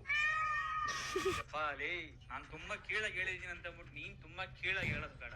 ಕೀಳಾಗಿ ಹೇಳಿದ್ದಲ್ಲ, ಅಕಸ್ಮಾತ್ ಯಾರಿಗೆ ಆಗಲಿ ನೋಡಿದವ್ರಿಗೆ ಬೇಜಾರಾಗುತ್ತೆ. ಆ ಡಾಕ್ಯುಮೆಂಟ್ರಿ ಮಾಡಿದ್ದು ನಾನು, ಆದರೆ ಆ ಪದ ಕೇಳಕ್ಕೆ ನನಗೂ ಇಷ್ಟ ಇಲ್ಲ, ಆಯಿತಾ? ಏನೋ ಅಲ್ಲ ಗುರು, ಏನ್ ತಪ್ಪು ಮಾತಾಡಿದೀನಿ ಅದ್ರಲ್ಲಿ? ಇರೋದನ್ನ ಡೈರೆಕ್ಟ್ ಆಗಿ ಹೇಳಿದೀನಿ, ಅದಕ್ಕೆ ಹೆಂಗ್ ಉರಿ. ನಾನು ಡೈರೆಕ್ಟ್ ಆಗಿ ಹೇಳ್ತೀನಿ ಕೇಳು. ಇವಾಗ ನಿನ್ನ ಹತ್ರ 7 ಲಕ್ಷ ಜನ ಫಾಲೋವರ್ಸ್ ಅವರಲ್ಲ, ಎಲ್ಲಿಂದ ಬಂದ್ರು? ಬಿಗ್ ಬಾಸ್ ತಗೋ ಬಂದ್ರ 7 ಲಕ್ಷ ಫಾಲೋವರ್ಸ್ನ? ಅಲ್ಲ ಗುರು ಅಣ್ಣ, ಇದು 100% ನಿಜ. ಇದು 7 ಲಕ್ಷ ಬಿಗ್ ಬಾಸ್ ಯಾರೂ ತೊಗೊಂಬಂದಿಲ್ಲ, ಜನ ಇಷ್ಟಪಟ್ಟು ನನ್ನ ಬೆಳೆಸಿದ್ದು. ನಂಗೆ ಒಂದ್ ಅರ್ಥ ಆಗ್ತಿಲ್ಲ, ಆ ಡಾಕ್ಯುಮೆಂಟ್ರಿಲಿ ಏನಿದೆ ಅಂತದ್ದು? ಆ ಡಾಕ್ಯುಮೆಂಟ್ರಿಯಲ್ಲಿ ಅಂಥದ್ದು ಏನಿದೆ? ಈಗ 315 ದಿನ ಸುತ್ತಾಡಿರೋ ಫೋಟೋಗಳನ್ನ ತಗೊಬಂದು ಅಲ್ಲಿ ಫ್ರೇಮ್ ಮಾಡಿ ಇಟ್ಟಿದ್ಯಾ? 100% ನಿಜ. ಆದರೆ ಸ್ವಲ್ಪ ಚೇಂಜ್ ಇದೆ. ಆ 315 ದಿನ ಏನು ನಾನು ಟ್ರಾವೆಲ್ ಮಾಡಿದ್ದು ಅದ್ರ ರಿಲೇಟೆಡ್ ಇದೆ, ಅಲ್ವಾ? ಅದೇ ಹೌದಣ್ಣ. ಒಂದ್ ಹೇಳ್ತೀನಿ ಕೇಳು, ನೀನು ಝೀರೋ ಫಾಲೋವರ್ಸ್ ಇಂದ ಈ 7 ಲಕ್ಷ ರೀಚ್ ಆಗ್ಬೇಕಂದ್ರೆ ಸಪೋರ್ಟ್ ಮಾಡಿದ್ಯಾರು? ಜನ. ಹೌದಣ್ಣ, 100%. ಇವಾಗ 0 ಫಾಲೋವರ್ಸಿಂದ 7 ಲಕ್ಷ ರೀಚ್ ಆಗೋಕ್ಕೆ ಫಾಲೋವರ್ಸೇ ಕಾರಣ. ಸಪೋರ್ಟ್ ಮಾಡಿದ್ದು ಜನನೇ. ಅದನ್ನೊಂದು ನಿಜ ಹೇಳ್ತೀನಿ ಕೇಳಿ. ಆದರೆ ಟ್ರಿಪ್ಪಲ್ಲಿ ತುಂಬ ನನಗೆ ಸಪೋರ್ಟ್ ಮಾಡಿದ್ದಾರೆ, ಹತ್ತಿರದಿಂದ ಇಟ್ಕೊಂಡು ಸಪೋರ್ಟ್ ಮಾಡಿದ್ದಾರೆ, ಆಯಿತಾ? 7 ಲಕ್ಷ ಫಾಲೋವರ್ಸ್ ಇಟ್ಕೊಂಡು ನೀನು ಹೆಂಗಿರ್ಬೇಕು? ನೀನು ಆ ಊರು ಹೌದಣ್ಣ, 7 ಲಕ್ಷ ಫಾಲೋವರ್ಸ್ ಇಟ್ಕೊಂಡು ನಾನು ಹೆಂಗಿರಬೇಕು? ಊರು ಸುತ್ತಾಲಾಡ್ದ ಮನೇಲಿ ಇಟ್ಕೊಂಡು ಕಂಟೆಂಟ್ ಮಾಡಬೇಕಿಲ್ಲ, ಜನಕ್ಕೆ ಒಂದು ಒಳ್ಳೆ ರೀತಿಯಲ್ಲಿ ಕಂಟೆಂಟ್ ಕೊಡಬೇಕು. ಆದರೆ ರೀಸೆಂಟಾಗಿ ನಾನು ಬಂದು ಮನೆಗೆ ಎಷ್ಟು ದಿನ ಆಯ್ತು ಗೊತ್ತಾ? 1-2 ತಿಂಗಳಾಯಿತು. ಇನ್ನು ನನ್ನ ಆಸೆ ಏನಿತ್ತು ಅಂದರೆ ಗೊತ್ತಾ? ಆ ಡಾಕ್ಯುಮೆಂಟ್ರಿನ ಜನಕ್ಕೆ ತೋರಿಸ್ಬೇಕಂತ, ಅದೊಂದೇ ಇಂಟೆನ್ಷನ್ ಇದ್ದು. ಅದಾದಮೇಲೆ ಕಂಪ್ಲೀಟಾಗಿ ನನಗೂ ಟ್ರಿಪ್ಗೆ ಸಂಬಂಧನೇ ಇರಲ್ಲ. ಹಂಗಂದರೆ ಅಲ್ಲಿಗೆ ನಾನು ಮಾಡಿದ್ದು ಅಂತ್ಯ ಆಗುತ್ತೆ. ನನ್ನ ಮುಂದಿನ ಕಂಟೆಂಟ್ ನಾನು ಚೇಂಜ್ ಮಾಡ್ಕೋಬೇಕಂತ ನಾನು ಕಾಯ್ತಾ ಇದ್ದಿದ್ದು. ಈ ಊರು ಅಂತ ತಿರುಗಾಡ್ಕೊಂಡು ಇದ್ದಾಗಲೂ ಆ ಊರು ಈ ಊರಲ್ಲ ಅಣ್ಣ, ನಾನು ಕರ್ನಾಟಕ ಟ್ರಿಪ್ಪು ಫುಲ್ ಮುಗಿಸ್ಕೊಂಡೆ ಮನೆಗೆ ಬಂದಿದ್ದು. ಸಪೋರ್ಟ್ ಮಾಡಿದ್ದು ಜನ. ಈಗ ನೀನು ಅಲ್ವಾ ಹೌದಣ್ಣ, 100%. ಊರು ತಿರ್ದಾಗ ನನಗೆ ತುಂಬ ಸಪೋರ್ಟ್ ಮಾಡಿದ್ದು ಜನನೇ. 100. ನೀವಲ್ಲ, ಬಾಸ್ಗೆ ಏನಕ್ಕೆ ಓಪನ್ ಮಾಡಿಸ್ಬೇಕಂದ್ರೆ ನಾನು ಸ್ಟಾರ್ಟ್ ಮಾಡಿದ್ದು ಬಿಗ್ ಬಾಸ್ಗೆ ಹೋಗ್ಬೇಕಂತ. ಅದು ಹೋಗ್ಬೇಕಂದದಕ್ಕೆ ಇದೆಲ್ಲ ಡಾಕ್ಯುಮೆಂಟ್ರಿ ಮಾಡೋಕ್ಕಾಗಿದ್ದು. ಇದೊಂದು ಗ್ರ್ಯಾಂಡ್ ಓಪನ್ ಮಾಡಿಸಿದ್ರೆ ಅಲ್ಲಿಗೆ ಲಾಸ್ಟ್ ಆಗುತ್ತೆ, ನನಗೂ ಒಂದು ಖುಷಿ ಆಗುತ್ತೆ ಅಂತ ಇದೊಂದು ನನ್ನ ಒಂದು ಪ್ಲ್ಯಾನ್ ಇತ್ತು. ಫಾಲೋವರ್ಸ್ನ ಅವ್ರಿಗೆ ಮಾಡಿಸ್ಬೇಕು ತಾನೆ, ಸಪೋರ್ಟ್ ಮಾಡಿ. ಇದು ನಿಜ ಅಣ್ಣ, ನೀವು ಹೇಳಿದ್ದು ನಿಜ. ಆದರೆ ಇದು ನನಗೆ ಪ್ಲ್ಯಾನ್ ಬಂದಿತ್ತು, ಇಲ್ಲ ಅಂತಲ್ಲ. ಆದರೆ ನಂದೇನಿತ್ತು ಅಂದರೆ ಒಂದು ಶೋದಲ್ಲಿ ಓಪನ್ ಮಾಡಿಸಿದ್ರೆ ಕರ್ನಾಟಕ ಜನತೆ ನೋಡ್ತಾಯಿದ್ರು, ಒಂದು ಗೊಂಬೆ ಮಾಡಿದಂಥ ಒಂದು ಇಂಟೆನ್ಷನ್ ಇತ್ತು, ಒಂದು ಆಸೆ ಇತ್ತು. ನೀನು ಅವ್ರಿಗೆ ನೀನು ಮರ್ಸ್ಬಿಟ್ಟು ನಾನು ಬಿಗ್ ಬಾಸ್ ಅಣ್ಣ ಅವ್ರನ್ನ ನಾನು ಮರ್ತಿಲ್ಲ, ಅವರು ಆಸೆ ಪಡ್ತಾರದು ಒಂದೇ. ನೀವು ಹತ್ತಿರದಿಂದ ನೋಡಿಲ್ಲ ಆಯಿತಾ. ನಾನು ತುಂಬ ಜನ ಕೇಳಿದ್ದೀನಿ ಒಂದು ಶೋದಲ್ಲಿ ಏನೋ ಓಪನ್ ಮಾಡ್ತೀನಿ, ಇಲ್ಲ ಅವಕಾಶ ಸಿಕ್ಕರೆ ಬಿಗ್ ಬಾಸಲ್ಲಿ ಓಪನ್ ಮಾಡ್ತೀನಿ ಅಂತ ಹೇಳಿದ್ದೀನಿ. ಇತ್ತೇನೆಂದರೆ ಬಿಗ್ ಬಾಸ್ ಬಗ್ಗೆ ಸ್ಟಾರ್ಟ್ ಮಾಡಿದ್ದು, ಬಿಗ್ ಬಾಸಲ್ಲೇ ಅಂತ್ಯ ಆಗಬೇಕಂತ ಇದೊಂದಿತ್ತು. ಆಮೇಲೆ ಎಷ್ಟೋ ಜನ ಕಾಯ್ತಾಯಿದ್ರು ಒಂದು ಓಪನ್ ಮಾಡಿಸ್ತಾನಂತ. ಯಾಕಂದರೆ ಇದು 315 ದಿನ ಏನು ಜರ್ನಿ ನಾನು ಮಾಡಿದ್ದೀನಲ್ಲ, ಅದು ಕಷ್ಟ ಬಿದ್ದು ಮಾಡಿದ್ದೀನಿ, ನನಗೆ ಗೊತ್ತು. ಅದನ್ನು ಒಂದು ಒಳ್ಳೆ ವೇದಿಕೆ ಮೇಲೆ ಓಪನ್ ಮಾಡಿಸಿದ್ರೆ ನನಗೊಂದು ಖುಷಿ ಆಗೋದು. ಆ ವೇದಿಕೆ ಅಂದರೆ ಕರ್ನಾಟಕ ಜನತೆ ತುಂಬ ಜನ ನೋಡೋದಂದ್ರೆ ಒಂದು ಶೋ ಅಂದರೆ ರಿಯಾಲಿಟಿ ಶೋ. ಇದು ಬಿಗ್ ಬಾಸ್ ಗ್ರ್ಯಾಂಡ್ ಓಪನಿಂಗಲ್ಲೇ ಓಪನ್ ಮಾಡ್ಸೋಣ ಅಂತ ಪ್ಲ್ಯಾನ್ ಇತ್ತು, ಅದು ಆಗಿಲ್ಲ. ಕರ್ಸ್ಬಿಟ್ಟು ಫಾಲೋವರ್ಸ್ನ ಅವ್ರಿಗೆ ಮರ್ಸ್ಬೇಕಾನೆ. ಸಪೋರ್ಟ್ ಮಾಡಿದ್ದೆ ನೀನು ಅವ್ರಿಗೆ ನೀನು ಮರ್ಸ್ಬಿಟ್ಟು ನಾನು ಬಿಗ್ ಬಾಸ್ ಅಲ್ಲಿ ಓಪನ್ ಮಾಡಿ ಇಲ್ಲಿ ಓಪನ್ ಮಾಡ್ತೀನಿ ಅಲ್ಲಿ ಓಪನ್ ಮಾಡ್ತೀನಿ ಪ್ಲೀಸ್ ಅಣ್ಣ ನೀವು ಹೇಳಿದ್ದು ತಪ್ಪಿದು. ಅವ್ರನ್ನ ನಾನು ಮರ್ತಿಲ್ಲ ಆಯ್ತಣ್ಣ. ಅವ್ರ ಬೆಂಬಲಿಂದ ನಾನು ಇಲ್ಲಿಗೆ ಬಂದಿದ್ದು. ಆ ಡಾಕ್ಯುಮೆಂಟ್ರಿ ಅಷ್ಟು ಚೆನ್ನಾಗಿ ಬಂದಿದ್ದು. ಆದರೆ ಅವರು ನೋಡಲಿ ಅಂತ ಕಾಯ್ತಾ ಇದ್ದೀನಿ ಒಂದು ವೇದಿಕೆ ಮೇಲೆ. ಅವರು ಅಂತಲ್ಲ, ನಾವು ಅಪ್ಪ ಅಮ್ಮ ನೋಡಲಿ, ಹಾಗೆ ಜನರು ನೋಡಲಿ ಅಂತ ನಾನು ಕಾಯ್ತಾ ಇದ್ದೀನಿ ಒಂದು ವೇದಿಕೆ ಮೇಲೆ. ನೋಡಿದ್ರೆ ನನಗೂ ಖುಷಿ, 315 ದಿನ ಏನು ಜರ್ನಿ ಮಾಡಿರ್ತೀನಿ ಅಂತ. ಭಿಕ್ಷೆ ಬರ್ತಿದ್ದಿಲ್ಲ ನಿಂಗೆ ನಾಚಿಕೆ ಆಗಲ್ವಾ? ಅಲ್ಲ ಗುರು, ಹೌದಣ್ಣ, ಭಿಕ್ಷೆ ಬೇಡಿದ್ದೀನಿ. ಗ್ರ್ಯಾಂಡ್ ಓಪನಿಂಗಲ್ಲಿ ಓಪನ್ ಮಾಡಿಸ್ಬೇಕು ಅಂದ್ಕೊಂಡಿದ್ದು, ಒಂದು ಭಿಕ್ಷೆ ಬೇಡ್ದಂಗೆ ನನ್ನ ಪ್ರಕಾರ. ಇನ್ನ ಬೆಳೆಸಿದ್ದು ಜನಗಳ ಕೈಲಿ ಮಾಡ್ಸೋದನ್ನ, ಅದು ಬಿಟ್ಟು ಅದು ಯಾವ್ದು ಬಿಗ್ ಬಾಸ್ ಅಂದ್ರೆ ಬಿಗ್ ಬಾಸ್ ಅನ್ಕೊಂಡು. ಅಣ್ಣ ನೀವು ಹೇಳೋದೇ ಬೇಡ, ನಾನೇ ಹೇಳ್ತೀನಿ. ನನ್ನ ಬೆಳೆಸಿದ್ದು ಜನನೇ, ಆದರೆ ನನಗೂ ಸಪೋರ್ಟ್ ಮಾಡಿದ್ದು ಜನನೇ. ಜರ್ನಿಯಲ್ಲಿ ಎಷ್ಟು ಸಪೋರ್ಟ್ ಮಾಡಿದ್ದಾರೆ ಹೇಳೋಕ್ಕಲ್ಲ, ಅಷ್ಟು ಸಪೋರ್ಟ್ ಮಾಡಿದ್ದಾರೆ. ಆದರೆ ಒಂದು ವೇದಿಕೆ ಮೇಲೆ ನೋಡಿದ್ರೆ ಜನರು ಖುಷಿ ಪಡ್ತಾರೆ, ಅದೊಂದು ನನ್ನ ಮನಸ್ಸಲ್ಲಿದೆ ಆಯಿತಾ. ಅದನ್ನ ನಾನು ಕಾಯ್ತಾ ಇದ್ದೀನಿ. ಏನ್ ಗುರು ನಿಂದು? ಗುರು ನಿನ್ ಕಂಟೆಂಟ್ ಹೆಂಗೆ ಇರಲಿ ನನ್ಗೆ ಬೇಜಾರಿಲ್ಲ ಆಯ್ತಾ. 7 ಲಕ್ಷ ಫಾಲೋವರ್ಸ್ ಸಿಕ್ಕೊಂಡು ನೀನು ಬಿಗ್ ಬಾಸ್ ಅನ್ಕೊಂಡು ಭಿಕ್ಷೆ ಬರ್ತಾ ಇದೆಯಲ್ಲ. ಗುರು ನಿನ್ನ ಕಂಟೆಂಟ್ ಹೇಗಿರಲಿ ನನಗೆ ಬೇಜಾರಿಲ್ಲ, ಆದರೆ 7 ಲಕ್ಷ ಫಾಲೋವರ್ಸ್ ಇಟ್ಕೊಂಡು ನೀನು ಬಿಗ್ ಬಾಸ್ಗೆ ಹೋಗ್ಬೇಕಂತ ಭಿಕ್ಷೆ ಬಿಡ್ತಾಯಿಲ್ಲ, ಅದನ್ನ ನನ್ನ ಕೈಲಿ ನೋಡೋಕ್ಕಾಗ್ತಲ್ಲ ಅಂತ ನಿಮ್ಮ ಒಂದು ಕ್ವಶನ್ ಅಣ್ಣ ಮನೇಲಿ. ಆದರೆ 7 ಲಕ್ಷ ಫಾಲೋವರ್ಸ್ ಇರೋದು ಹೇಗಿರ್ತಾರೋ ಗೊತ್ತಿಲ್ಲ, ನಾನು ಇರೋದು ಹೀಗೆ ಆಯಿತಾ. ನನ್ನ ಒಂದು ಡಾಕ್ಯುಮೆಂಟ್ರಿ ರಿವೀಲ್ ಆಗಲಿ ಅಂತ ಕಾಯ್ತಾ ಇದ್ದೀನಿ. ನೀವು ಹೇಳ್ದಂಗೆ ಮಹಾ ದೊಡ್ಡ ಡಾಕ್ಯುಮೆಂಟ್ರಿನ ಅದಲ್ಲ ಆಯಿತಾ, ಚಿಕ್ಕ ಡಾಕ್ಯುಮೆಂಟ್ರಿ ನಾನು ಆಸೆ ಪಡ್ತಾಯಿದ್ದೀನಿ. ಅದೊಂದು ಡಾಕ್ಯುಮೆಂಟ್ ರಿವೀಲ್ ಆಗಲಿ, ನಮ್ಮ ಒಂದು ಕಂಟೆಂಟು ನಾವು ತೋರ್ಸೋಕೆ ರೆಡಿ ಇದ್ದೀವಿ ಅಣ್ಣ. ಅಂದರೆ ದೊಡ್ಡ ಏನು ಕಂಟೆಂಟ್ ಅಲ್ಲ, ನಾವು ಸಣ್ಣ ಪುಟ್ಟ ಕಂಟೆಂಟ್ ಮಾಡ್ತೀವಿ, ಅದನ್ನ ನಾವು ತಲುಪಿಸ್ಬೇಕು ಜನಕ್ಕೆ. ನಿಜಕ್ಕೂ ಎಷ್ಟೋ ಜನ ಇದ್ದಾರೆ ದರಿದ್ರವಾಗಿ, ಆದರೆ ನಿನ್ನಂತ ದರಿದ್ರವಾದ ಕ್ರಿಯೇಟರ್ ನಾನು ನೋಡೇ ಇಲ್ಲ ಗುರು. ನೋಡೋಕ್ಕೆ ಹೋಗ್ಬೇಡಣ ನಮ್ಮಂಥ ದರಿದ್ರ ಕ್ರಿಯೇಟರ್ನ. ಏನಕ್ಕೆ ನೋಡೋಕೆ ಹೋಗ್ತೀಯಳು ನೀನು? ನೋಡಿದ್ರೆ ಏನೋ ಬರುತ್ತಾ ನನಗೆ? ಗುರು ಬಿಗ್ ಬಾಸ್ ಅಂದ್ರೆ ಏನ್ ಅನ್ಕೊಂಡಿದ್ಯಾ? ಗುರು ಆ ಶೋ ನಡೆಯದೆ 3 ತಿಂಗಳು. ಹೌದಣ್ಣ, ಬಿಗ್ ಬಾಸ್ ಶೋ ನಡೆಯದೆ 3 ತಿಂಗಳು ಆಯಿತಾ, ಅದಕ್ಕಿಂತ ಜಾಸ್ತಿ ನಡೆಯಲ್ಲ. ಬಟ್ ನಿಮ್ಮ ಫಾಲೋವರ್ಸ್ ಅವರಲ್ಲ 7 ಲಕ್ಷ ಜನ, ಅವರೇ ಗುರು ಶಾಶ್ವತ. ನೀ ಏನ್ ಅಣ್ಣ ಇದು ಮಾತು ನಾನು ಒಪ್ತೀನಿ, 100% ಅವರೇ ನಮಗೆ ಬೆಂಬಲ ಕೊಡ್ತಾರೆ, ಸಪೋರ್ಟ್ ನೀಡ್ತಾರೆ. ಅದು ಬೇಕಾದ್ರೆ ಮಾಡೋ ಸಪೋರ್ಟ್ ಮಾಡ್ತಾರೆ. ಆದರೆ ಈ ಬಿಗ್ ಬಾಸ್ ಅಲ್ಲೆಲ್ಲ ಹೋಗ್ಬಿಟ್ಟು ಭಿಕ್ಷೆ ಹೊಡೆದೆಲ್ಲ ಹುಡುಗರು ಮೊದಲು. ನೀನ್ ಏನೇ ಮಾಡು ಜನಗಳಿಗೋಸ್ಕರ ಮಾಡು. ನಾನು ಅಲ್ಲಿ ಓಪನ್ ಮಾಡ್ಸೇನೆ ಇಲ್ಲಿ ಓಪನ್. ಹೌದಣ್ಣ, ಆದರೆ ನಾನು ಇವಾಗ ಬಯಸಿರೋದೊಂದೇ ಗ್ರ್ಯಾಂಡ್ ಓಪನಿಂಗಲ್ಲಿ ಓಪನ್ ಮಾಡಿಸ್ಬೇಕು ಅಂದ್ಕೊಂಡಿದ್ದೆ, ಅದು ಆಗಿಲ್ಲ. ಒಟ್ಟಿನಲ್ಲಿ ಕರ್ನಾಟಕ ಜನತೆ ನೋಡಬೇಕಂತ ಒಂದು ಆಸೆಯಿಂದ ಕಾಯ್ತಾ ಇದ್ದೀನಿ. ನೀನು ಗುಜ್ರಿನೇ, ಆ ಡಾಕ್ಯುಮೆಂಟ್ ಗುಜ್ರಿನೇ. ನೀನು ಇಷ್ಟು ದಿನ ಕಷ್ಟಪಟ್ಟು 315 ದಿನ ಮಾಡಿದಿಲ್ಲ ನಿಜ. ಹೌದಣ್ಣ, ನಾನು ಗುಜ್ರಿನೇ. ನಮ್ಮ ಡಾಕ್ಯುಮೆಂಟ್ರನ್ನು ಗುಜ್ರಿ ಅಲ್ಲದು, ಅದೊಂದು ಫ್ರೇಮ್, ಅದು ಅಲ್ಲೇ ಇರಲಿ. ನೆಕ್ಸ್ಟ್ ವೇಸ್ಟ್ ಎಲ್ಲ ತಗೊಂಡೋಗಿ ಗುಜ್ರಿ ಹಾಕ್ಬಿಡು. ಎಲ್ಲ ತಗೊಂಡು ಗುಜ್ರಿ ಹಾಕೋದೇನು ಕಬ್ಬಿಣೇನಣ್ಣ, ಅದು ಒಂದು ಫ್ರೇಮ್ ಅಣ್ಣ. 7 ಲಕ್ಷ ಜನದಲ್ಲಿ 4 ಜನ ಕರೆದ್ಬಿಟ್ಟು ಅದನ್ನ ಓಪನ್ ಮಾಡಿಸ್ಕೊರು. ತೃಪ್ತಿ ಗುರು, ನಾನು ಒಪ್ಕೋತೀನಿ ಅವಾಗ.